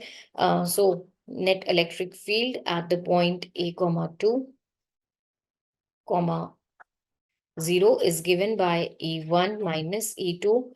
You know, these both are same, so that will be equal to 0. So at the point A comma 2, A by 2 comma 0 is a point where the net electric field is equal to 0.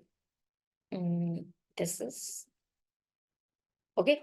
Now the second one is there is a point on the line joining them at which the electric potential is equal to zero. No, potential cannot be zero at any point as it's a scalar quantity, not a vector, and added at every point. So it is not zero at any of the point. Hope you are clear with this. Now the second part of the B question, like the choice question, you have to state the significance of the negative value of the electrostatic potential of a system of charges. Justify your answer for each of these.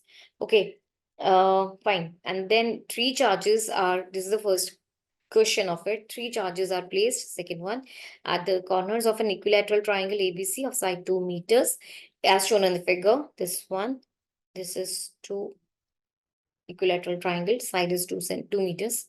You have to calculate the electric potential energy of the system of three charges. Okay, again, this question is divided in two parts. First one, state the significance of negative value of the electrostatic potential energy of a system of charges. The significance, negative electrostatic potential energy of a system of charges means work is to be done against the field to move the charges apart, right? Let's write down. It means work is to be done against the field to move the charges apart, right? Now the second part, we are having three charges over here. This is 4 microcoulomb, minus 4 and plus 4 microcoulomb. So they are placed at the vertices of an equilateral triangle ABC, side 2 meters. You have to calculate the electric potential energy of the system, of the whole system. There are 3 points ABC. Let's say potential energy due to the charges A and B. Potential energy due to the charges at A and B is given by K into Q1 into Q2 upon R. This is equal to 9 into 10 power 9. This is the value of K. And the Q is at A, this is 4 microcoulomb. So positive 4. This is equal to 4 into, let's say, micro. So this is 10 power minus 6 into, at B it is minus 4. So minus 4 at into this. Divided by R, that is the distance between the two. You are given that the side of the equilateral triangle is 2. So this is equal to 2. On solving this, you will get the value as minus 72 into 10 power minus 3 joules. This is U1. Similarly, U2, that is the potential energy due to the charges A and C is given by K into Q1 into Q3 upon R. Let's say this is the charge Q1, Q2, Q3. So here this will be equal to 9 into 10 power 9 into 4 into 4 10 power minus 6 because this was microcoulomb. 2 into, here was, yeah. So this is into 10 power minus 6 divided by 2. On solution, this will be 36 into 10 power minus 3 joules. Now U3, that is the potential difference, potential energy due to the charges P and C. This is equal to K into Q2 into Q3 upon R is equal to 9 into 10 power 9. Q2 was minus this, multiply, and Q3, this is 2. Whole divided by 2, this will give you minus 36 into 10 power minus 3 joules. Now the net potential energy of the system will be net potential energy of the whole system will be the summation of the three. So that was minus 72 into 10 power minus 3 plus 36 into 10 power minus 3 minus 36 into 10 power minus 3 joules. So this will be equal to minus 72 into 10 power minus 3 joules. This is the right answer to the question. Minus 72 into 10 power minus 3 joules. Hope you're clear with this. So we have completed 31st question as well. Let's move to the next question. Question number 32. A and B part again, this is in the question, this is in the choice. A part, first question, define the coefficient of self-induction. Obtain an expression for the self-inductance of a long solenoid length L, area of cross-section A, N turns. So first of all, coefficient of self induction, it is defined as EMF induced in the coil per unit rate of change of current in the same coil.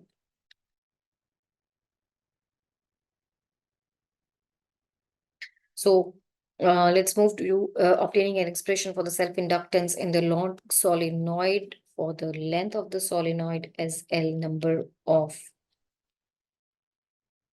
turns and area of cross section A. Now the current flowing through the solenoid, let it be I. Current through the solenoid, let that be I. Now the magnetic flux associated with each turn will be given by magnetic flux associated with each turn will be given by mu naught mu r n I e. And the magnetic flux at any point on axis, magnetic flux at any point on the axis is mu naught mu r n upon L into I. Magnetic flux associated with each turn then, magnetic flux associated with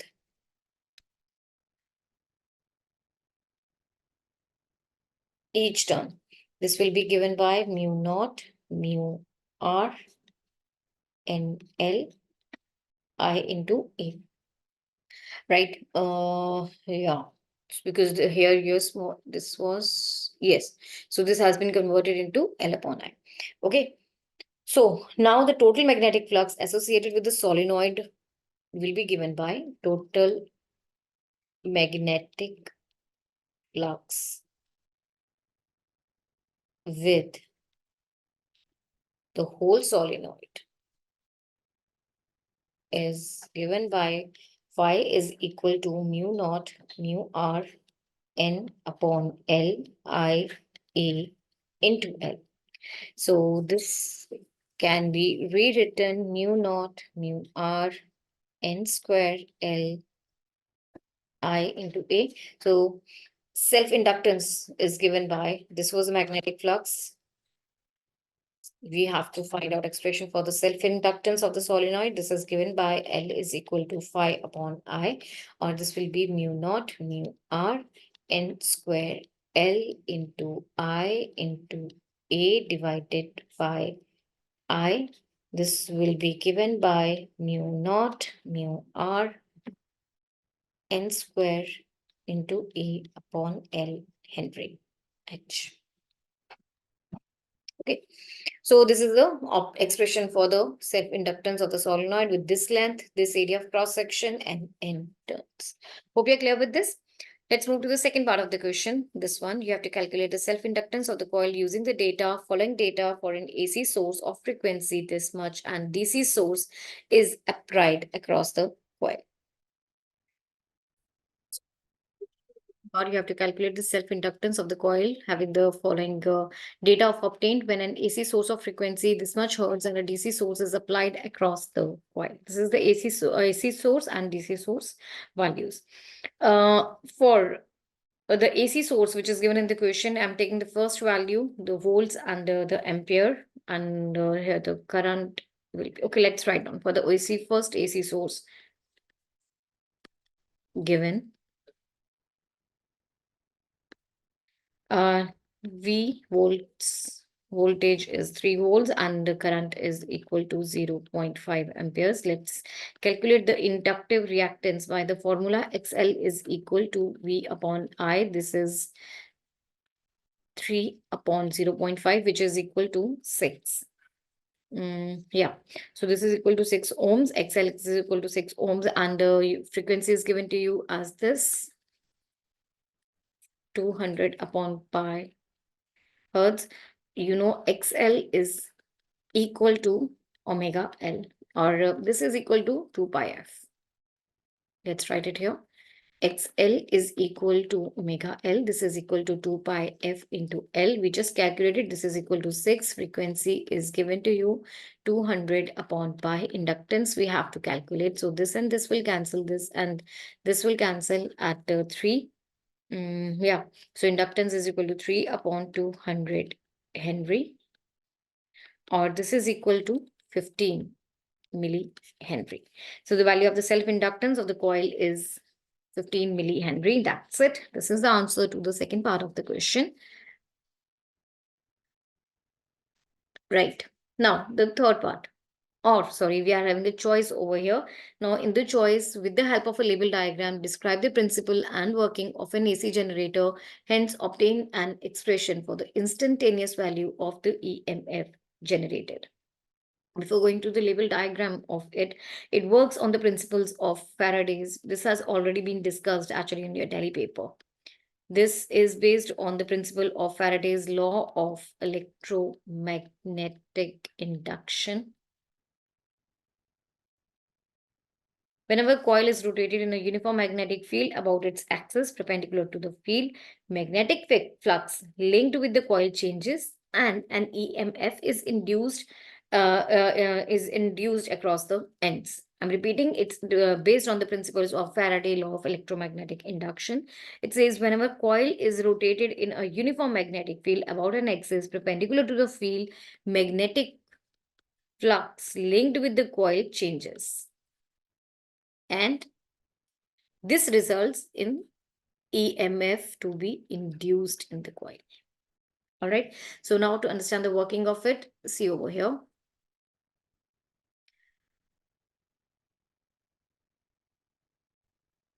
Same question, the second part, calculate the self-inductance of the coil using the following data obtained when AC source of frequency 2200 upon pi hertz and a DC source is applied across the coil. For the given question, for the first value of the AC source, for first data set of your AC source, you have voltage is equal to 3 volts, current is 0.5 amperes. Let's find out the inductive reactance by the formula V upon I. This is equal to 3 upon 0.5, which is equal to 6 ohms. You know one thing, that XL is given by omega L. Omega is equal to 2 pi F into L. You are given in the question that F is equal to 200 upon pi Henry. So this will be equal to 2 pi into 200 upon pi. This will cancel, and we calculated that XL is equal to 6. So this is equal to 6. This cancels 3. So this is equal to 3 upon 200. Here was L also. This is equal to L. 300. Let's write it over here. L comes out to be 3 upon 200 H, or this on solution will give you 15 because I'm multiplying and dividing by 1000. So this will be 15 micro Henry. All right. So this is the answer to the second part of the question, 15 micro. Sorry, this is millihenry. All right. Now, the second part of the question, there's a choice in the question. You have to write down, with the help of a label diagram, describe the principle and working of the AC generator, hence obtain an expression for the instantaneous value of the EMF generated. Before going to the diagram, see, the AC generator, it works on the principle of Faraday's law of electromagnetic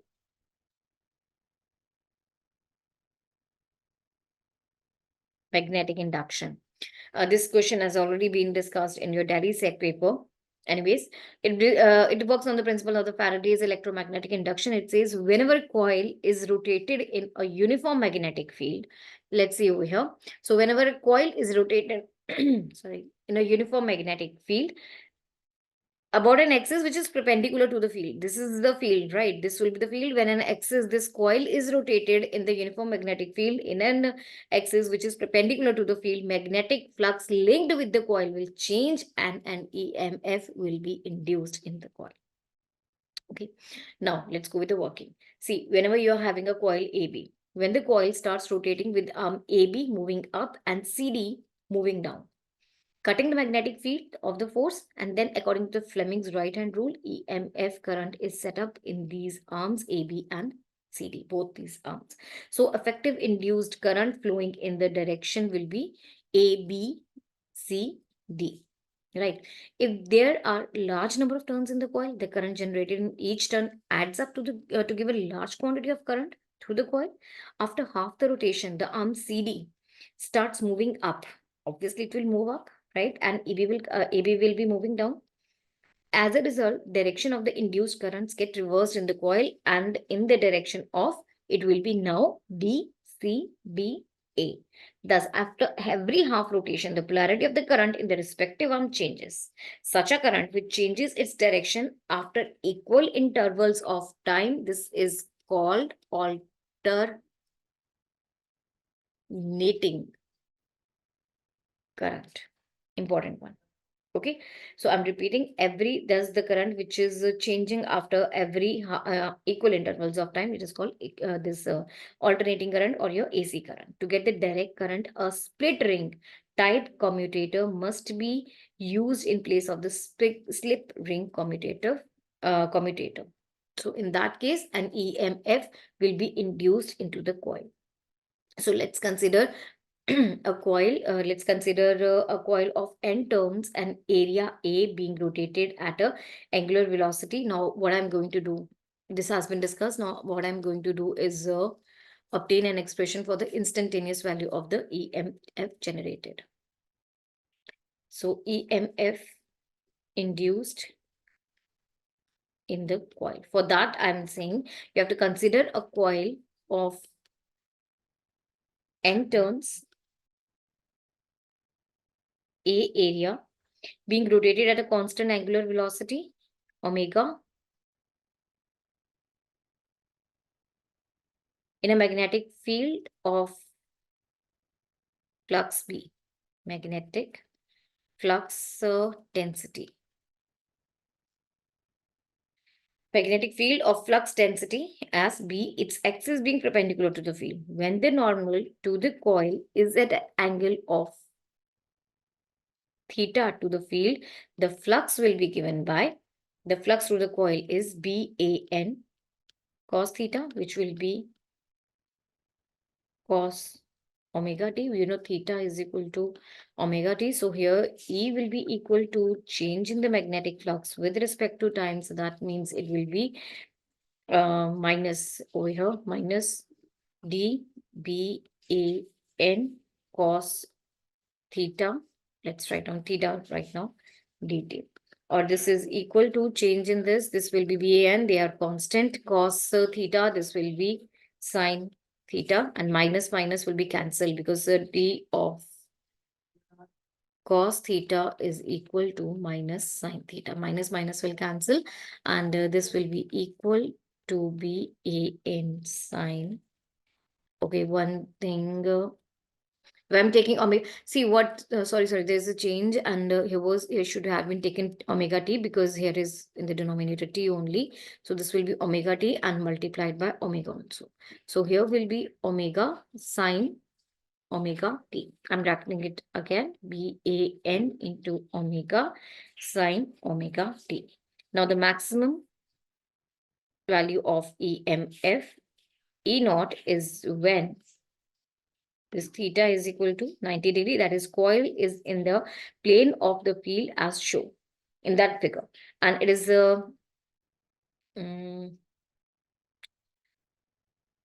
it will be given by E is equal to BAN because sine this will be 90. That sine 90 is equal to 1.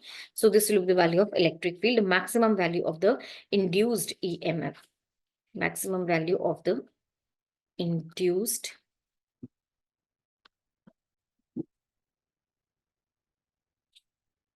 EMF. Right. So that's it. I think this is what you needed to find in the question. Obtain expression for the instantaneous value of the EMF generated. We have done that. That was the maximum value also we found. Okay. Now the second part, the coil of AC generator has 1000 turns. It's clear. It's saying The coil is having 100 turns, area 0.5 meters square, resistance of the wire 100 ohms, and the coil is rotating, magnetic field of this much, magnetic field 0.8 t perpendicular to the axis of rotation, constant angular velocity omega is 60 radians per second. You have to calculate the maximum EMF generated and the power dissipated in the coil. Okay, so these things are given to you. So we just saw that the EMF, induced EMF is given by NBA into omega into sine omega t. Maximum value, we calculated maximum EMF EO is given by NBA into E, for which we calculated that this is 1. Sin omega t is equal to 1. Now we have all the values. Let's fill 100 into 0.8 into 0.5 into 60. Let's solve. You have 100, 8, 5, 60 upon 100. This will cancel, and you will have 2400 volts. This is the maximum EMF. Induced current will be maximum induced current is E naught upon R.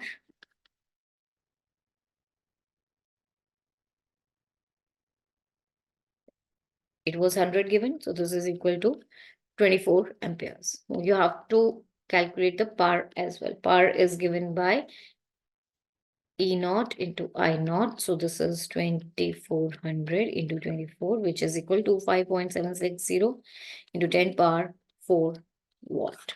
So this is the answer to the question. Hope you are clear with this. Let's move to the next question, number 33. State Huygens principle with the help of the diagram. Show how a plane wave is reflected from a surface, hence verify the law of reflection. So students, with that, we have completed all the questions for CBSE Class 12 2023 outside Delhi Set 1 paper. And don't forget to watch our videos for Set 2 and Set 3 papers as well. Students, don't forget to visit our website www.examsnet.com. Here you will find all the entrance exam question papers with the detailed PDF solutions. Also, you may download our app. The link is available in the description box for a better preparation of your exams. So keep shining, keep rising high. That's all for this paper. A very best of luck for your exams. Bye. Chance of Examsnet. Welcome to the question series of Examsnet. Students, you must have explored our website www.examsnet.com. This site is a great place for you to practice your entrance exam question papers. Here, all the PDF solutions along with the papers are available. Also, you must download our app. The link is available in the description box for a better preparation of your exams. Students, today I'll be solving CBSE Class 12 Physics 2023. This is outside Delhi. 2023 physics paper. This is set 2 physics paper. Set 1 and set 1 has already been uploaded, and set 3 also. So do visit those videos as well for a better preparation. So let's start with the question number 1 of this paper. A very best of luck. Here we go. Question number 1 says the ratio of the magnitudes of the electric field and the magnetic field of a plane electromagnetic wave is. In an electromagnetic wave, the magnetic field intensity is equal to electric energy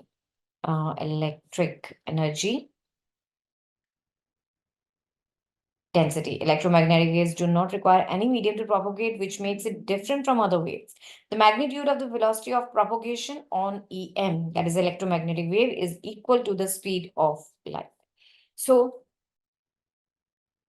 option A stands to be the correct answer to the question. Hope you are clear with this. Next is question number 2.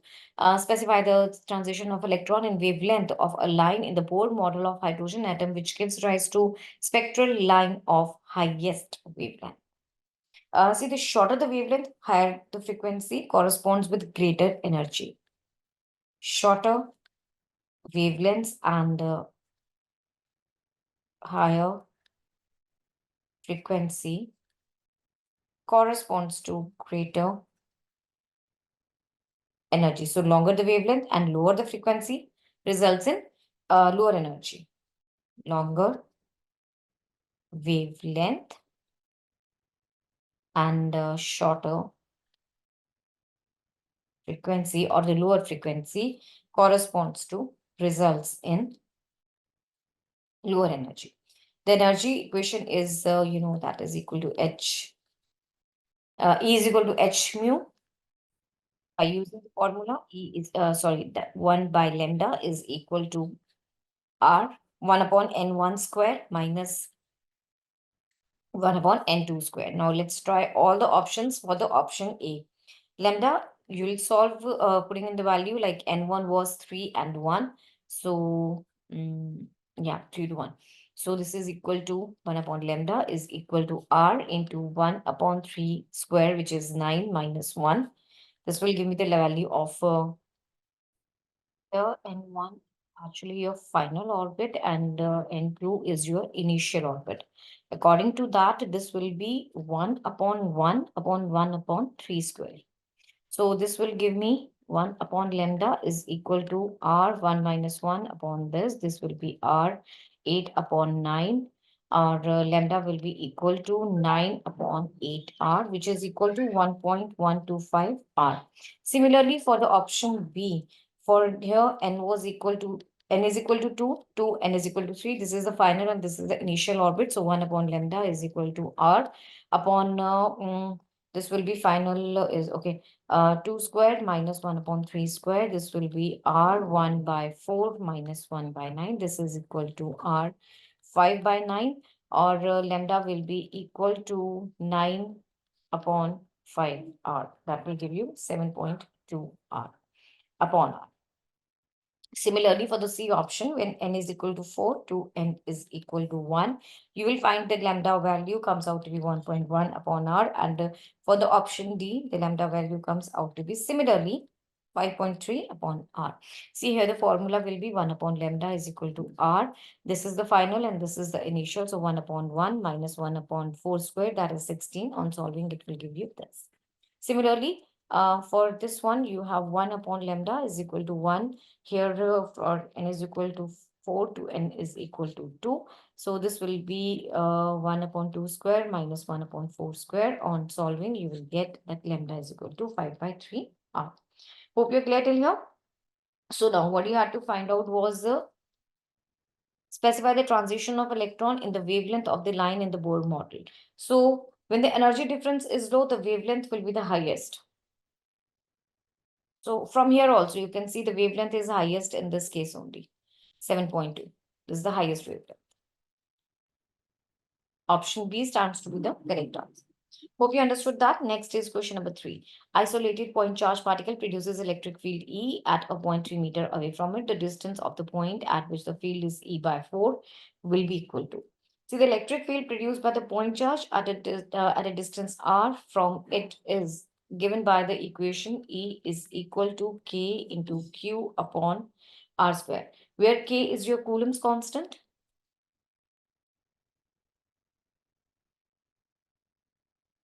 And Q is the charge on the particle.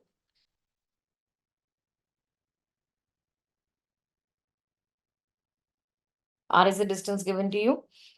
So let's write it here. R is the distance. So let the distance of the point when the electric field is E by 4 be x meters. Let's say let the distance of the electric field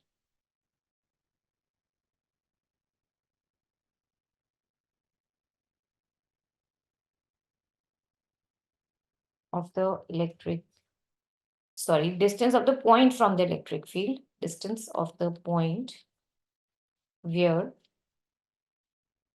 the electric field is E by 4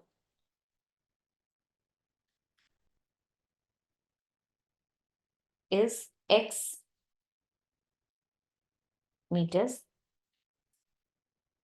away from the particle. So electric field at this point can be calculated. This will be E by 4. This is equal to K into Q. R is equal to X in this case into divided by X square. We know that the electric field at a point 3 meters away from the particle is E, right? We know electric field at a point 3 meters away from the particle is E. So we can write that the E is equal to K into Q upon 3 square. That is equal to K into Q upon 9. Now equating these two equations, using these two equations, I will put this over here. So using both equations, you will get KQ upon X square is equal to KQ upon 9 into 4. So this will cancel, this will cancel. X square is equal to 9 into 4, or X is equal to 6. All right, and therefore the distance of the point where the electric field is E by 4 is 6 meters away from the particle. You have D option as the correct answer. All right, hope you understood that.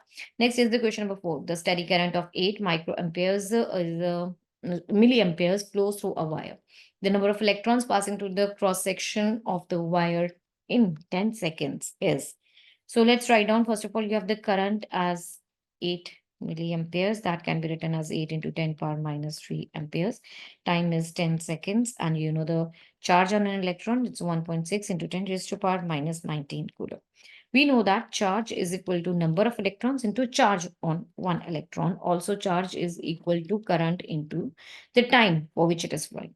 So equating both of them, you have NE is equal to IT, and I don't know, I have to find out the number of electrons.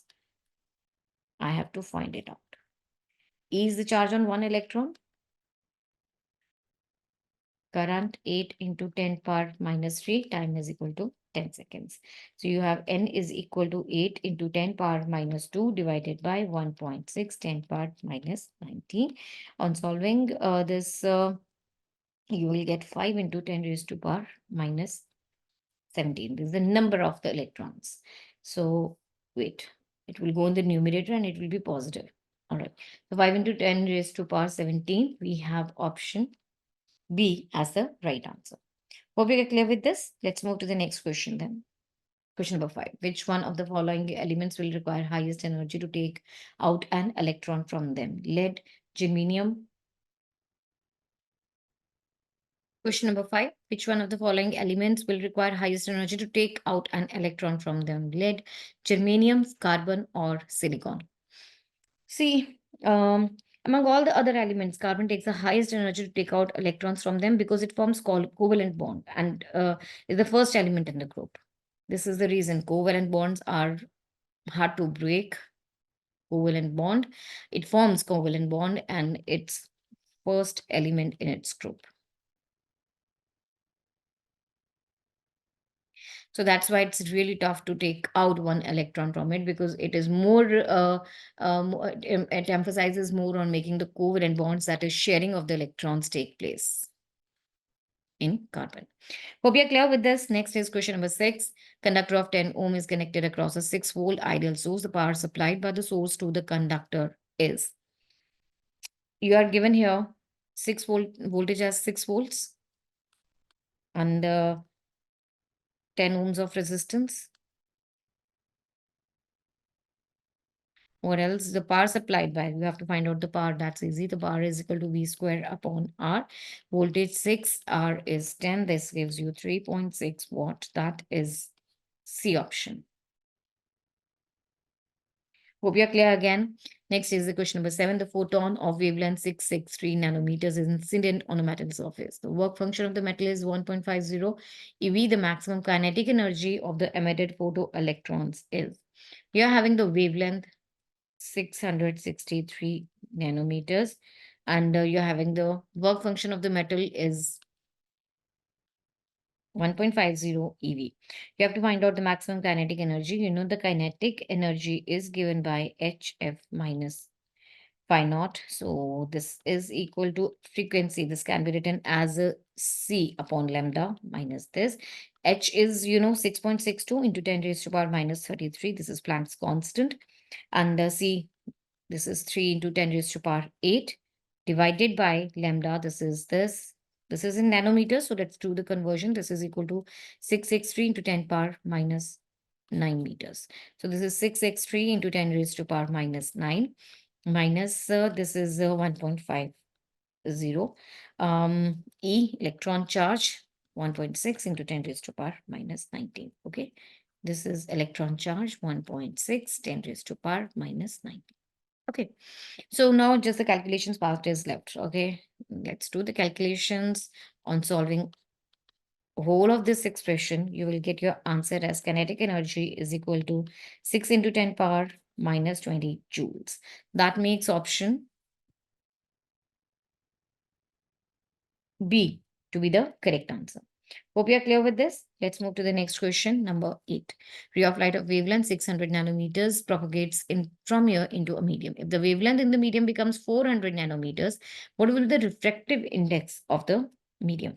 We know that the refractive index and wavelength have inverse relation. Therefore, refractive index is stated inversely to the wavelength as refractive index is inversely proportional to the wavelength. Or you can say this is the exact n1 lambda. Um, this is the exact formula. N is equal to C upon F into lambda. Right. So you have N is inversely proportional to lambda. That means N1 is inversely proportional to lambda 1. This is your lambda 1 and this is your second frequency. Sorry, second wavelength. So this makes n is inversely proportional to this. So n2 is inversely proportional to this. That makes n1 lambda 1 is equal to n2 lambda 2. Now what is the okay, what is it? It is propagating from air to the this from air to the medium. So for air, the refractive index is equal to 1. All right, because it is propagating from air to the medium, let the refractive index of the medium be n2. So you have 1 into lambda 1 was equal to 600 nanometers. And in the second medium, it is 400 nanometers. So this is 1 into 600 is equal to N2 into 400. This makes it 600 upon 400 is equal to N2, or this is equal to 1.5. So N2 comes out to be 1.5. That makes option B to be the right answer. Hope we are clear with this. Next is question number 9. Yeah, in Young's double slit experiment, the separation between two slits is d and the distance of the screen from the slits is 1000 d. If the first minima falls at a distance d from the central maximum, obtain the relation between d and lambda. In Young's double slit experiment, the separation between two slits is given to you as d. Let's write down separation between two slits is d. And the distance of the screen from the slits is 1000 d. Distance of screen from the slit, that is capital D, is equal to 1000 into d. Using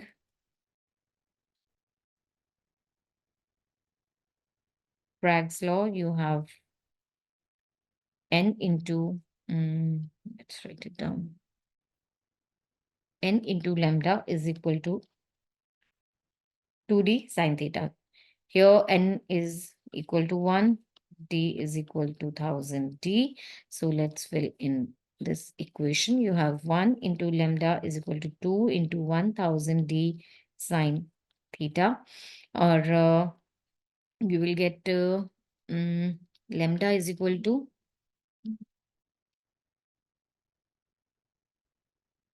2000 d upon sine theta, or d is equal to lambda upon 2000 sine theta. And the relation between d and lambda is given by this. That makes, okay, we don't have any options, but this is the right answer. We had to derive this relation, obtain the relation between d and lambda. This is the required equation. Hope you are clear. Next is question number 10. Point object in air is placed symmetrically at a distance of 60 centimeter in front of a concave spherical surface of refractive index 1.5. If the radius of curvature of the surface is 20 centimeter, you have to find the position of the image formed. We can use the mirror formula to find the position of the image formed by the concave spherical surface. We can use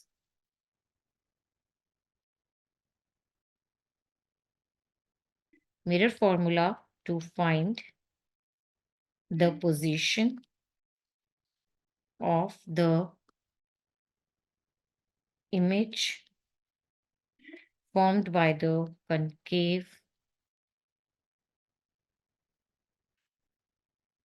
spherical surface. Since the object is placed symmetrically in front of the surface, since object is placed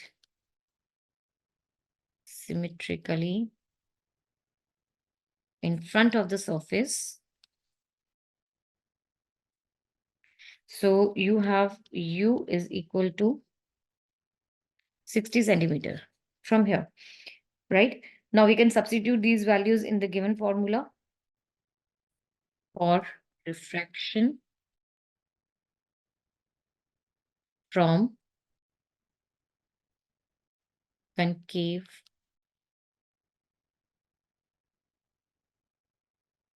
spherical surface. This formula is given by N2. This is the second refractive index upon V is equal to N1 upon U is equal to N2 minus N1 upon R.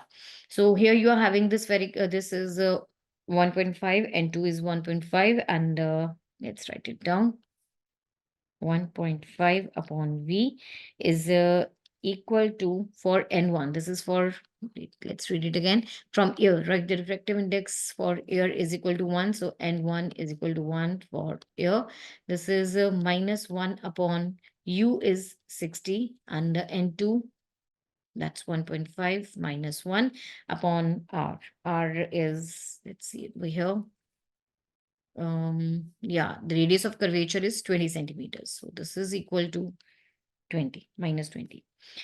Now this makes 1.5 upon V is equal to 0.5 upon minus 20 minus 1 upon 60.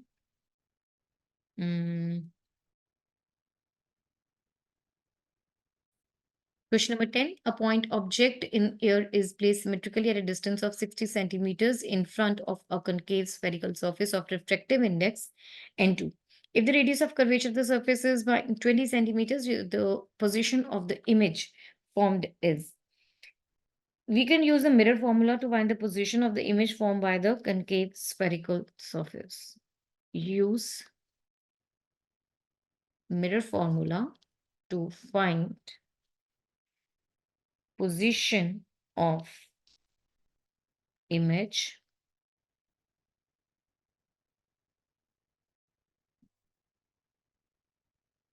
formed by concave spherical surface.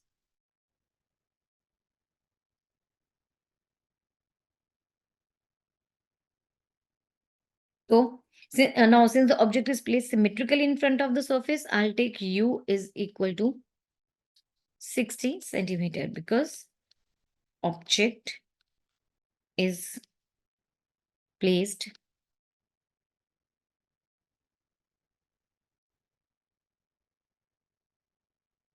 symmetrically in front of the surface. So I'm taking u is equal to 60. Now I will use the this formula for refraction of the concave spherical surface. Formula for refraction of concave spherical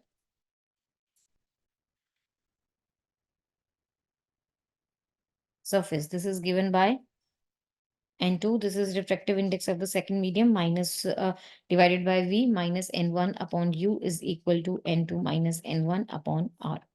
So you have N2 as 1.5, V is V only, N1, this is refractive index for here, this is equal to 1. U is taken as minus 60, N2 that is 1.5 minus 1 upon R is taken as radius of curvature, this is minus 20. So you have 1.5 upon V is equal to 0.5 minus upon 20, and this will be minus 1 upon 60. Let's solve it. So First of all, you will have over here, let's simplify this. You have 1.5 upon V is equal to minus 1 upon 40 minus 1 upon 60, or this will give you the LCM as 120 minus 3 minus 2. This is equal to minus this and over here. So you have V is equal to 120 multiplied by 1.5 divided by minus 5, which is equal to minus 36. So yeah, this is the value of V. So V is equal to minus 36 centimeter. The negative sign here indicates that the image is formed on the same side of the surface as the object. Image is formed same side of the surface as the object.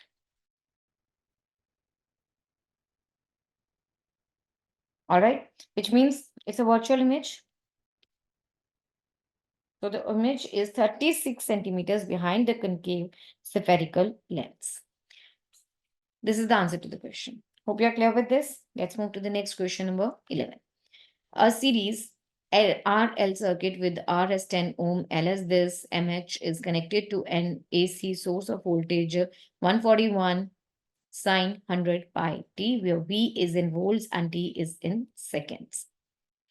You have to calculate impedance of the circuit. All right. So resistance is equal to 10 ohms. L is equal to 100 upon pi mh, and V is 14100 pi t. From the equation, this is, if I compare it with the general equation, you have the value of, this is sine omega t. So omega is equal to 100 pi over here. That's it, right? And yes, this is the voltage. We have to find out the impedance. Impedance is given by root of R square plus XL square. So here your R is the resistance, XL is inductance. So, XL is equal to omega L. This is equal to 100 pi, and L is equal to 100 upon pi. That makes it 10,000.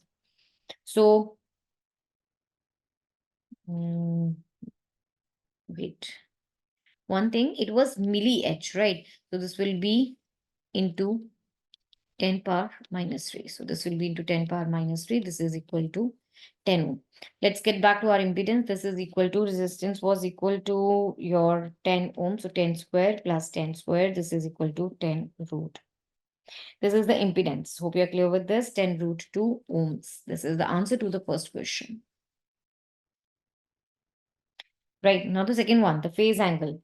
We can calculate the phase angle by using the formula. Second part, cos phi is equal to R upon Z. This is your phase angle. So R is equal to 10. This we calculated as this. This is equal to 1 by root 2. So cos phi is equal to 1 by root 2. This is equal to cos 45. That means the phase angle is equal to 45 degrees. That's it. Second part, 45 degrees. Right. Now, voltage drop across the inductor. The voltage drop across the inductor, this is the third one. This is given by I into XL, the voltage drop. I is equal to V upon Z into XL. V is 141 and Z is this and XL is this. This gives you 141 because this will cancel out. So this was your VL. Right, 141 upon 2, which will be approximately equal to 98.5, or you can say 100 volts. So this is the answer to the last portion. VL, voltage drop, you have to calculate, that is approximately equal to 100 volts. Hope you're clear with this one as well. Let's move to the next question then. Question number 12. A ray of light is incident on a glass prism of refractive index mu. See over here, this is glass prism, which is having the refractive index mu and a refracting angle A, this one. If it just suffers total internal reflection at the other phase, obtain the relation between the angle of incidence, angle of prism, and the critical angle. Okay, see now note this thing, it is suffering a total internal reflection on the other surface. This is surface 1, this is the second surface. So for the first surface, for surface 1, as per the Snell's law, you know that sine I is equal to mu sine R1. And also R2 is equal to the critical angle IC. In the quadrilateral, if I'm taking O, P, Q, and R in quadrilateral, OPQR, you have angle OPQ plus PQR plus angle QRO, angle ROP. This is equal to 360 degree. This is 90, look over here, plus angle PQR plus QRO is also 90 plus ROP, this is angle A. This is equal to 360 degree. So you have a PQR plus PQR plus angle A is equal to 180 degree, or angle PQR is equal to 180 minus A. Right. So now in the triangle, if I'm taking PQR, let's take this triangle. In this triangle, R1 plus R2 over here, this triangle PQR, R1 plus R2 plus this angle Q is equal to 180 degree. Angle PQR is equal to 180 degrees. So you have R1 plus R2 plus 180 minus A is equal to 180 degree. Or you have R1 is equal to A minus R2. And you know R2 is equal to the critical angle. So R1 is equal to A minus IC. Okay, now let's fill in this value in the equation 1. So put this in equation 1. You have sine I is equal to mu sine R1 is this angle A minus IC. Let's say this is equation 2.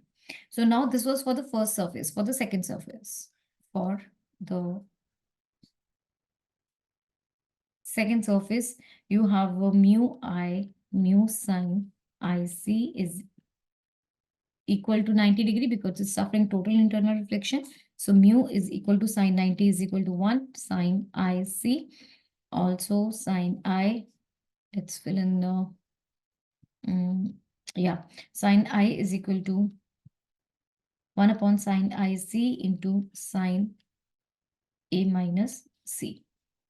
IC. This is from equation 1. So I'm filling in this value in equation 2. Okay. So this equation becomes this from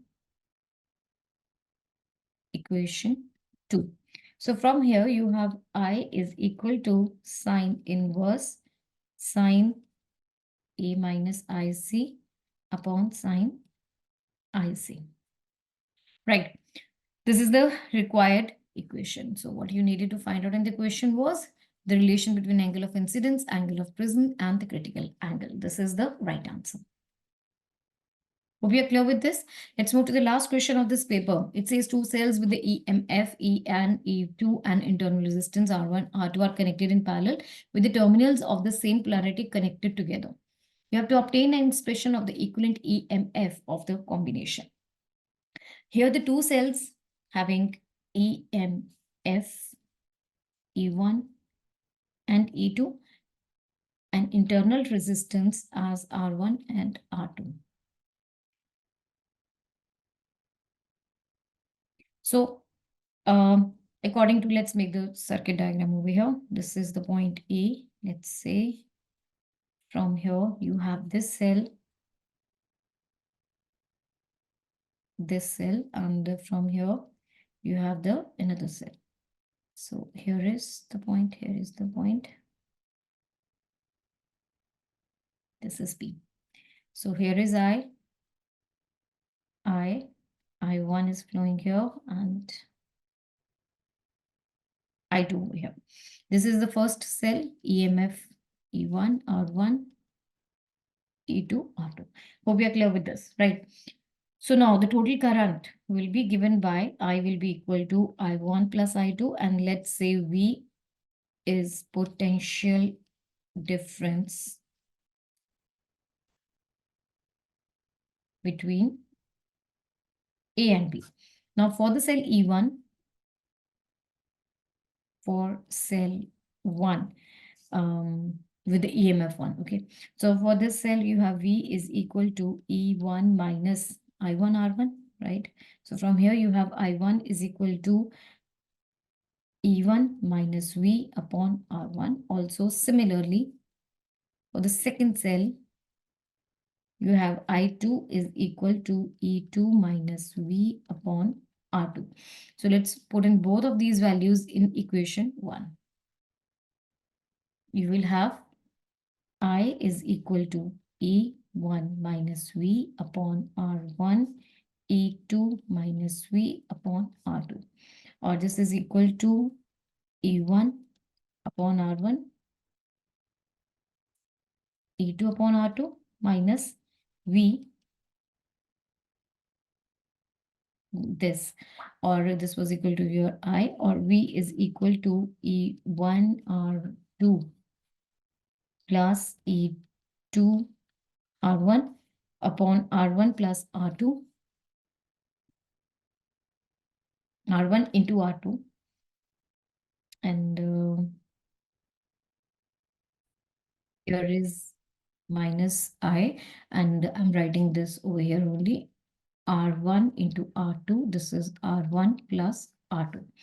Okay, now let's simplify this. You have this as R1 plus R2 divided by this into V is equal to, this will be equal to E1 R2 plus E2 R1 upon R1 into R2 minus I into R1 into R2. Okay, now what will happen? These two things will cancel, denominators will cancel, and you will have V is equal to E1 R2 plus E2 R1 divided by R1 plus R2 minus I into R1 R2 divided by R1 plus R2. So let's say this is equation 2. Okay, now comparing this equation with the equivalent circuit of EM, comparing it with the general equation with the equation of equivalent circuit of EMF EQ and internal resistance are equivalent. This is V is equal to RE equivalent minus I into R equivalent. So comparing this equation, these two equations, you have E equivalent is equal to, now pay attention, comparing both of them, you have E equivalent is equal to E1 R2, E2 R1 divided by R1 plus R2. So this is the equivalent EMF according to the given question. That obtain an expression. So this is the required expression and our answer.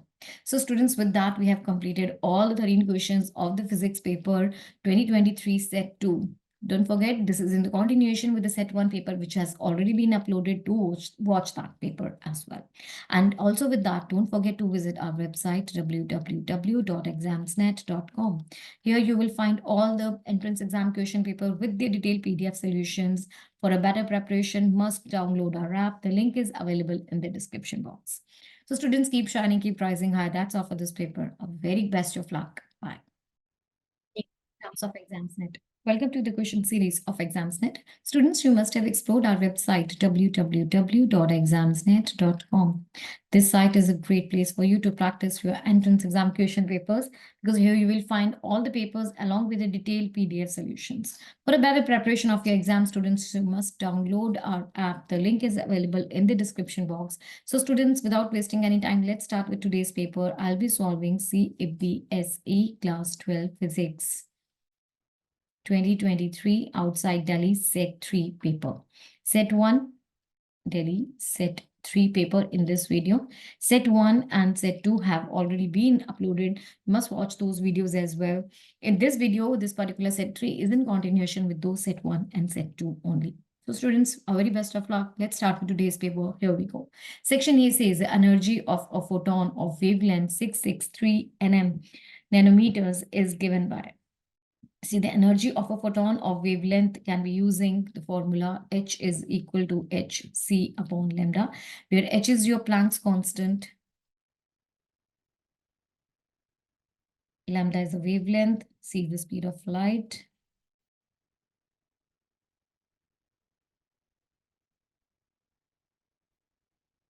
This is wavelength of the photon. So you have the wavelength, you know, H and C, the other constants. So energy can be given by the value of Planck's constant is equal to 6.62 into 10 power minus 34 into 3 into 10 power 8. And the value of lambda, it's given us 663 nanometers. Let's convert that into meters. So 10 raised to power minus 9 over here. On solving this, actually 663 and 6.62, they are nearly the same. So I'll give them a cut at 0.01. On solving this whole thing, you will get 3 into 10 raised to power minus 19 joules. This is option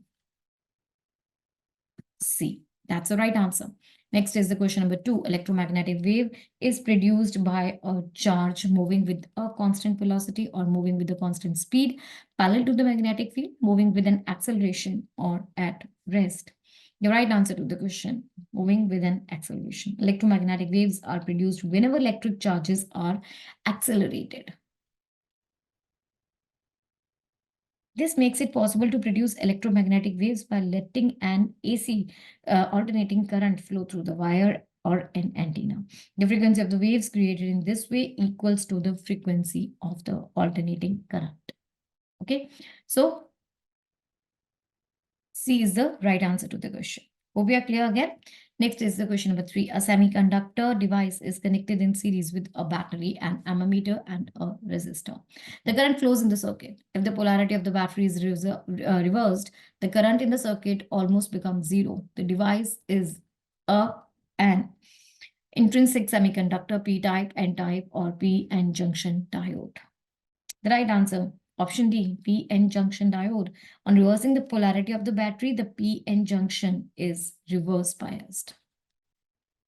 On reversing polarity of the battery,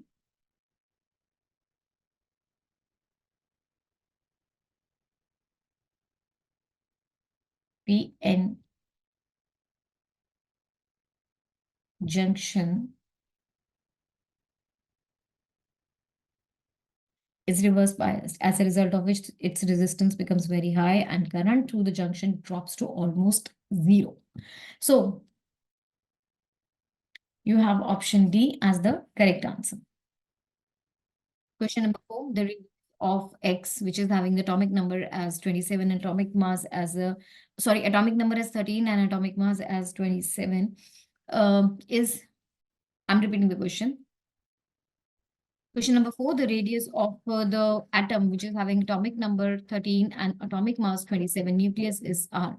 The radius of the nucleus of an atom, which is having atomic number 53, atomic mass 125, nucleus will be. Okay, if I talk about this X, this is aluminium. This is having atomic number as 13 and atomic mass 27. This is aluminium. And the Y, which is having atomic number 53 and atomic mass 125, this is tellurium. Now you have to find out the radius of the tellurium. The radius is given by the formula R naught into the into a raised to power 1 by 3. So that means the radius is directly proportional to atomic mass raised to power a third root of the atomic mass. So if I'm having two atoms over here, that is aluminium, its radius will be inversely proportional to its atomic mass, third root of the atomic mass. And for the this one, beryllium, this is Te, its radius will be inversely proportional to cube root of 125. So let's divide both of them. You will get our radius of aluminium upon radius of beryllium is equal to, this will be root of 125, cube root of 125, cube root of 27. This will be equal to cube root of 27 upon 125. Right. So this is equal to R upon radius of beryllium is equal to, this is 3 upon 5, or you have radius of beryllium is equal to 5 upon 3R. So this is the right answer to the question, 5 upon 3R. Let's check with the options. We have the first one as the right answer.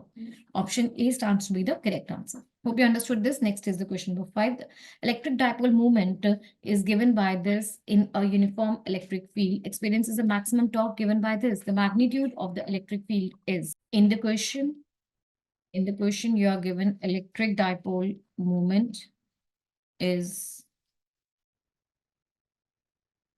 2 into 10 raised to power minus 8 Newton per coulomb, and the maximum torque is 6 into 10 power minus 4 Newton meters. You are given that they are, this is electric dipole moment, uniform electric field, maximum torque. Here the theta is equal to 90 degree. Okay, now electric field you have to find out. Electric field is what? See, the torque acting on the dipole is given by P E sine theta. Torque is 6 into 10 power minus 4. That is equal to P is 2 into 10 raised to power 8. E is this, and sine theta is sine 90. From here, you get the value of E as 6 into 10 power minus 4 upon 2 into 10 power minus 8. This is equal to 3 into 10 raised to power 4 volt per meter. So this is the answer to the question. Option C is the correct answer. Hope you understood this.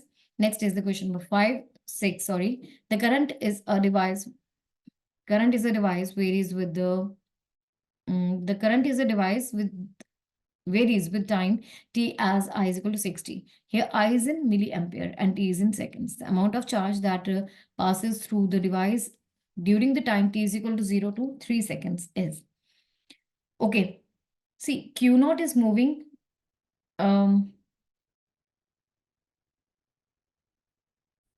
Question number 6, the current in a device varies with the time t as I is equal to 60, where I is in milliamperes, t is in seconds. Amount of charge that passes through the device from t is equal to 0 to t is equal to 3 seconds is. So here in the question, you are first thing that given the relation that the current is equal to 6 t, where I is the current, t is the time. So the time is having the range between 0 to 3 seconds. We know that I is equal to Q upon T. So we need to find the Q, right? Differentiating both the sides. You have I is equal to differentiate both the sides. So here you will have I is equal to dq upon dt. And I was equal to 60. So 60 is equal to dq upon dt. Or dq is equal to 16 to dt. Now let's do the integration on both the sides. You have q is equal to 60 square upon 2, right? This will be equal to 3t square. This is the value of q.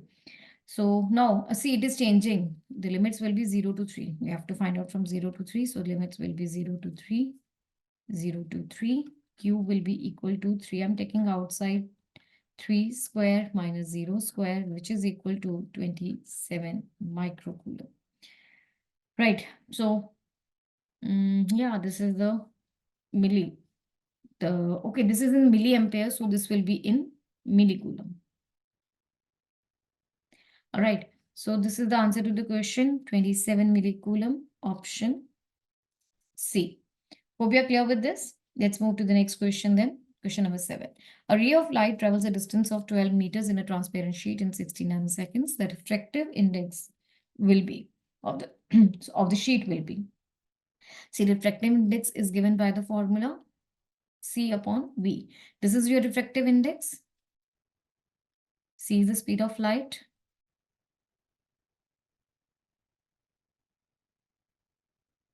Speed of light, and this is speed of light in air, and this is speed of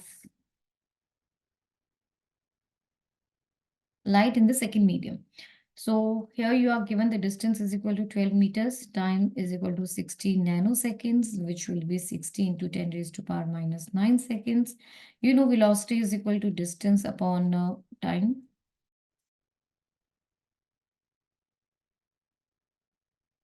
Distance upon time. So this is 60, 12 upon 60 into 10 raised to power minus 9.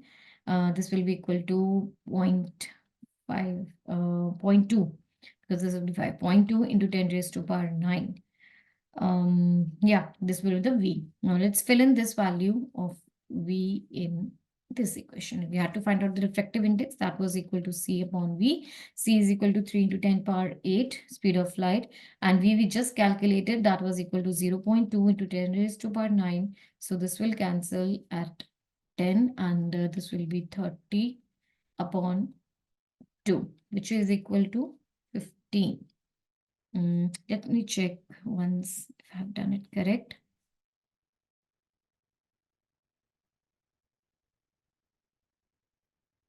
Yeah. So, oh, sorry, this was 3, not 30. So this will be 1.5. Yes. So mu is equal to, let's write it again. Mu is equal to 1.5. This is the answer to the question, 1.5, option B. Hope you are clear with this. Let's move to the next question, number 8. What happened to the interference pattern when two coherent sources are infinitely close or far apart from each other? Before starting with the question, you should know that the fringe width is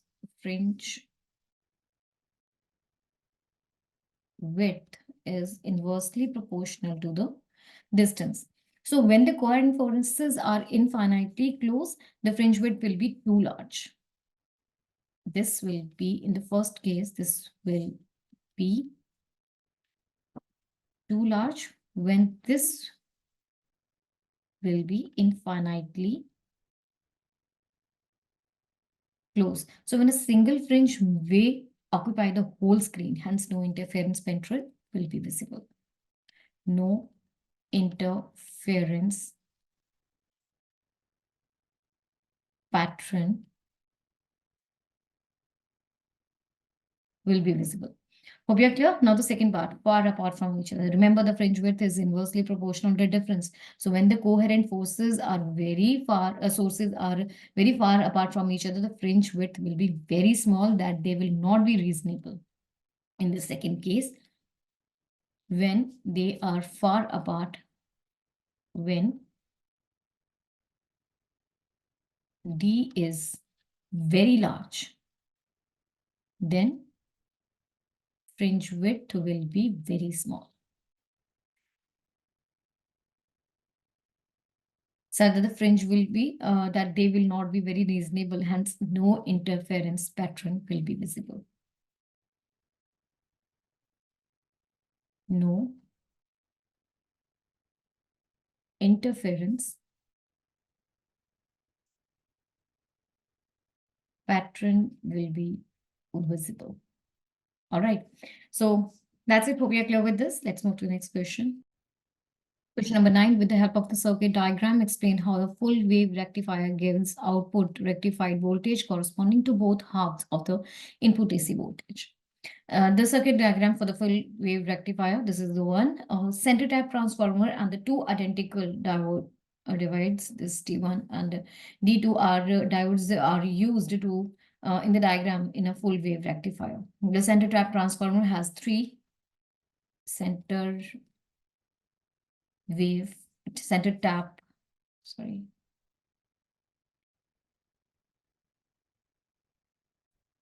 Question number 9. With the help of a circuit diagram, explain how a full wave rectifier gives output rectified voltage corresponding to both halves of the input AC voltage. Okay, fine. Look at this figure. The full wave rectifier over here. This is the full wave rectifier shown over here. It is a circuit arrangement which makes use of both half cycles of input alternating current, that is AC, and converts them into the DC. Thus, a full wave rectifier is much more efficient than a half wave rectifier. This process of converting both cycles of the input supply AC to the DC is termed as a full wave rectifier. Full wave rectifier can be constructed in two ways. The first method is make use of the center tape transformer and the two diodes over here. Here, the P side of the two diodes are connected to the ends of the secondary transformer. The circuit using two diodes, which is shown in the figure, gives output rectified voltage corresponding to both the positive as well as the negative half of the AC cycle. Hence, it's called a full wave rectifier. The N side of the diodes, the N side of the diode is connected together, and the output is taken between the common point of the diodes and the midpoint of the secondary of the transformer. So for a full wave rectifier, the secondary of the transformer is provided with a center taping, and so it is called a center tap transformer. This one. Okay, hope you are clear with this. Let's move to the next question then. Question number 10. The power of a thin lens is plus 5D. When it is immersed in a liquid, it behaves like a concave lens of the focal length 100 centimeters. You have to calculate the refractive index of the liquid. You are given that the refractive index of the glass is equal to 1.5. Okay, for a convergent glass, the refractive index of air is equal to 1, and you are given the refractive index of the glass is equal to 1.5. Power of the lens plus 5D. So for the focal length is equal to 1 upon P. Therefore, you have this as is equal to 1 upon 20 centimeters. Now this bar should be, focal length should be in the question number 10. The power of a thin lens is plus 5D. When it is immersed in a liquid, it behaves like a concave lens of the focal length 100 centimeters. You have to calculate the refractive index of the liquid. You're given refractive index of the glass to be 1.5. Okay, see, when it is immersed in a liquid, it behaves like a concave lens of the focal length 100 centimeters. For the convergent lens, you have the refractive index for the ear as 1, and refractive index of the glass is given to you as 1.5. Par is equal to plus 5D. So focal length is given by 1 upon P. This focal length is in meters, the par is in diopters.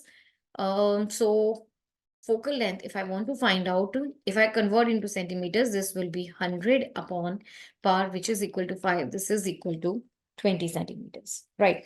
Now using the lens maker's formula, using lens maker's formula, you have 1 upon F is equal to refractive index of glass minus in air divided by the refractive index of air multiplied by 1 upon R1 minus 1 upon R2. Let's substitute all the values.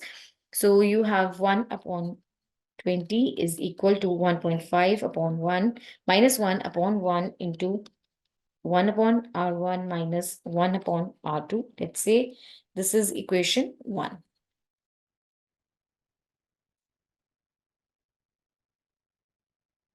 Right. Now, when the convergent lens it is immersed in a liquid of the refractive index mu1, the convergent lens acts as a divergent lens of the focal length 100 centimeters. When the given convergent lens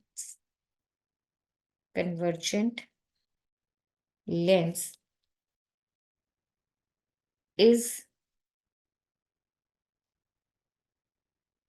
immersed in a liquid of refractive index mu1, the convergent lens, it behaves like a diverging lens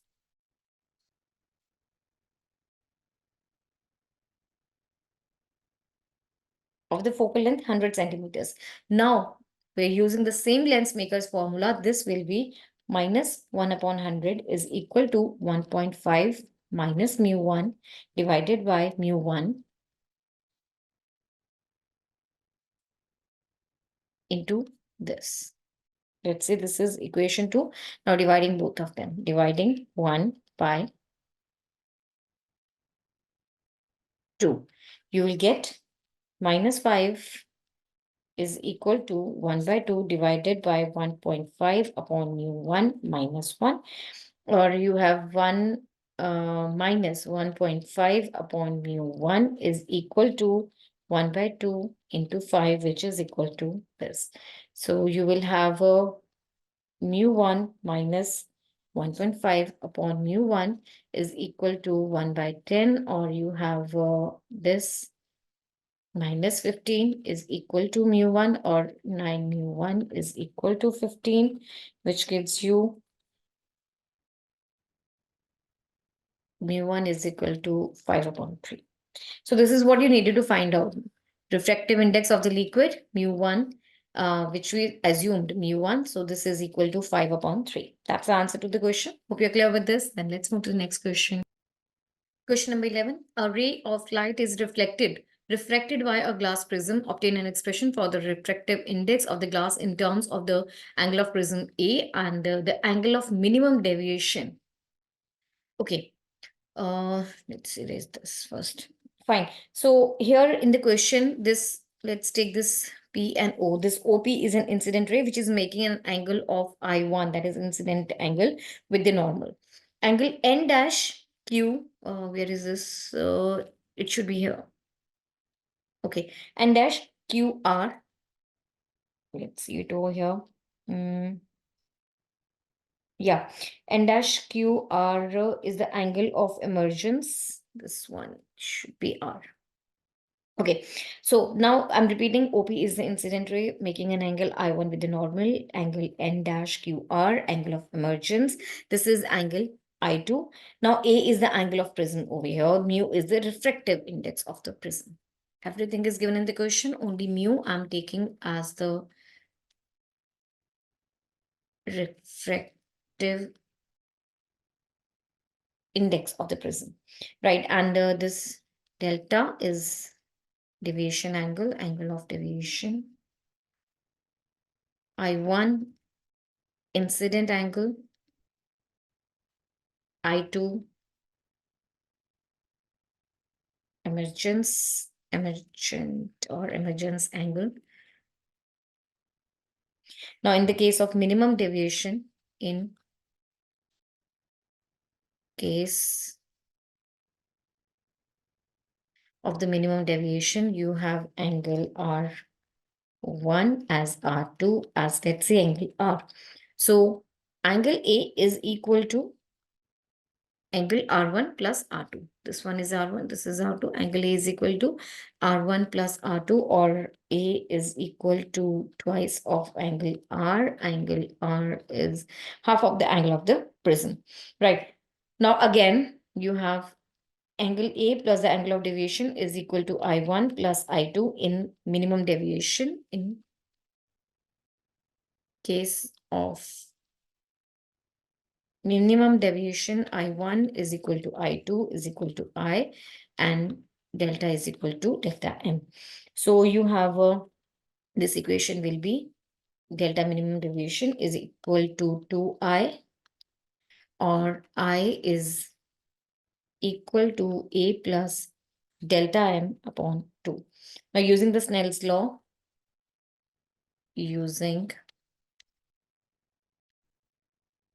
Snell's law, you have a mu is equal to refractive index is equal to sine I upon sine R. This is equal to I is equal to A plus minimum deviation divided by 2 divided by sine R. This is equal to sine A by 2. So this is the answer to the question.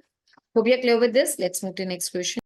Question number 12, a potential difference V is applied across a conductor of length L, area of cross section A. Briefly explain how the current intensity of in the conductor will be affected if potential difference is doubled. So The very first part of the question, let's pick up this one first. Potential difference, V is applied. So this is your potential difference. Length is L.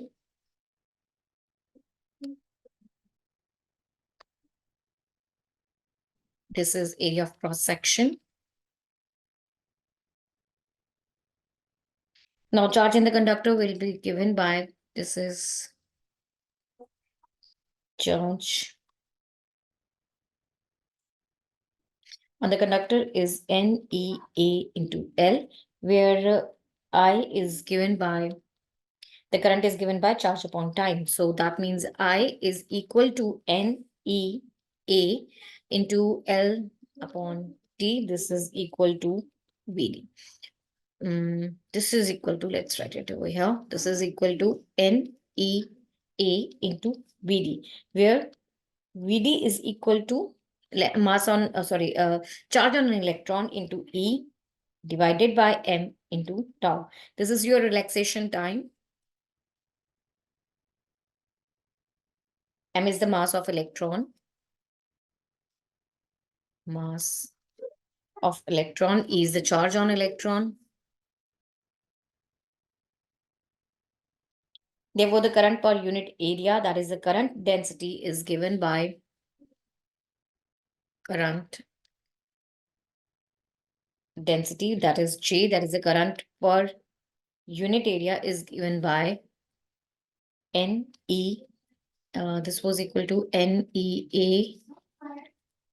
Okay, A will cancel. Okay, I'm not writing it. NEVD. So J is equal to NEVD is given by small into the capital E divided by M into tau, or J is equal to NE squared tau upon M V upon L. So hence, with the increase in the potential difference, current density also increases. Potential difference increases, current density also increases. Hope you're clear with this. Now the second part of the question. The conductor vary. What you have to find out, the current, how the current density in the conductor will be affected if the conductor were gradually stretched with the cross-sectional area to A by 2, and then the same potential difference V is applied across it. See, when you look at the formula for the current density over here, this is the formula of current density. It remains, it's independent of the area of cross section. So with the decrease in area, current density remains unchanged. That is G, this current density, B part. Current density is independent of the area of cross section. So that means there will be no effect on the current density. All right. Hope you're clear with this. Next is question number 13. This is the last question of the paper. A resistor of 50 ohm, capacitor of this much microfarad, inductor of 4 by pi H are connected in series across an AC source whose voltage is given by this formula. You have to calculate the net reactance in the circuit. All right. First of all, let's write down. You have the resistor 50 ohm, resistance as 50 ohm. Capacitance is 25 by pi microfarad, and inductance, that is L is equal to 4 upon pi h. And you have V as 70 sine 100 pi t. From this equation, we can identify that angular velocity is 100 pi, and your V is equal to 70 volt. Now, the first one, you have to find out the net reactance. For the net reactance, the formula is given by XL plus reactance is equal to XL plus XC. XL is equal to omega into C. Here you know that this is equal to 100 pi according to the formula, and L is, sorry, not CL, and L is equal to 4 upon pi. That means XL will be equal to 100 pi into 4 upon pi, that is equal to 400 ohms. That means the net reactance will be equal to, okay, I have to find out XC also first. Right. So let's find out HC also, that is equal to 1 upon omega c. This is equal to 1 upon 100 pi, and C is equal to 25 upon pi. Now this was microfarad, so multiply 10 power minus 6. Pi and pi will cancel. This will be equal to 1 upon 25 into 10 power minus 4, or this will be equal to 10 100 into 100 upon 25. This will be again equal to 400 ohms. Right. So what will be the net reactance? It will be XL plus XC, that is equal to 800 ohms. So this is the answer to the first part of the question, 800 ohms. Hope you are clear. Next, you have to find out the impedance of the circuit. For that, the formula is Z is equal to root of R square XL minus XC whole square. So here R is your resistance. In the question, it is given to you 50, and this is 400 minus 400. So this is equal to 50 ohm only. That's the second part. Third one, the effective value of the current in the circuit. C part, effective value of the current in the circuit is given by V is equal, I is equal to V upon Z. I'm repeating, I is equal to V upon Z. So here you have V naught is equal to 70 volt, and impedance we just calculated, that is equal to 50 ohms. So this is equal to 70 upon 50 amperes. This is the, actually this is the peak current value. Peak current is given by this, and effective current, this is equal to 7 by 5 amperes. Effective current is given by 7 by 5 into 1 by root 2. This is equal to 7 by 5 root 2, which approximately is equal to 1 ampere. So this is the answer to the second question, third part, sorry, 1 ampere. And students, with that, we have completed all the questions for the set 3. Hope you are clear with them. And don't forget to visit our website, www.examsnet.com. Here you will find all the entrance exam question papers with their detailed PDF solutions. Also, you must download our app for the better preparation of your exams. Students, keep shining, keep rising high. That's all for this paper. A very best of luck. Bye.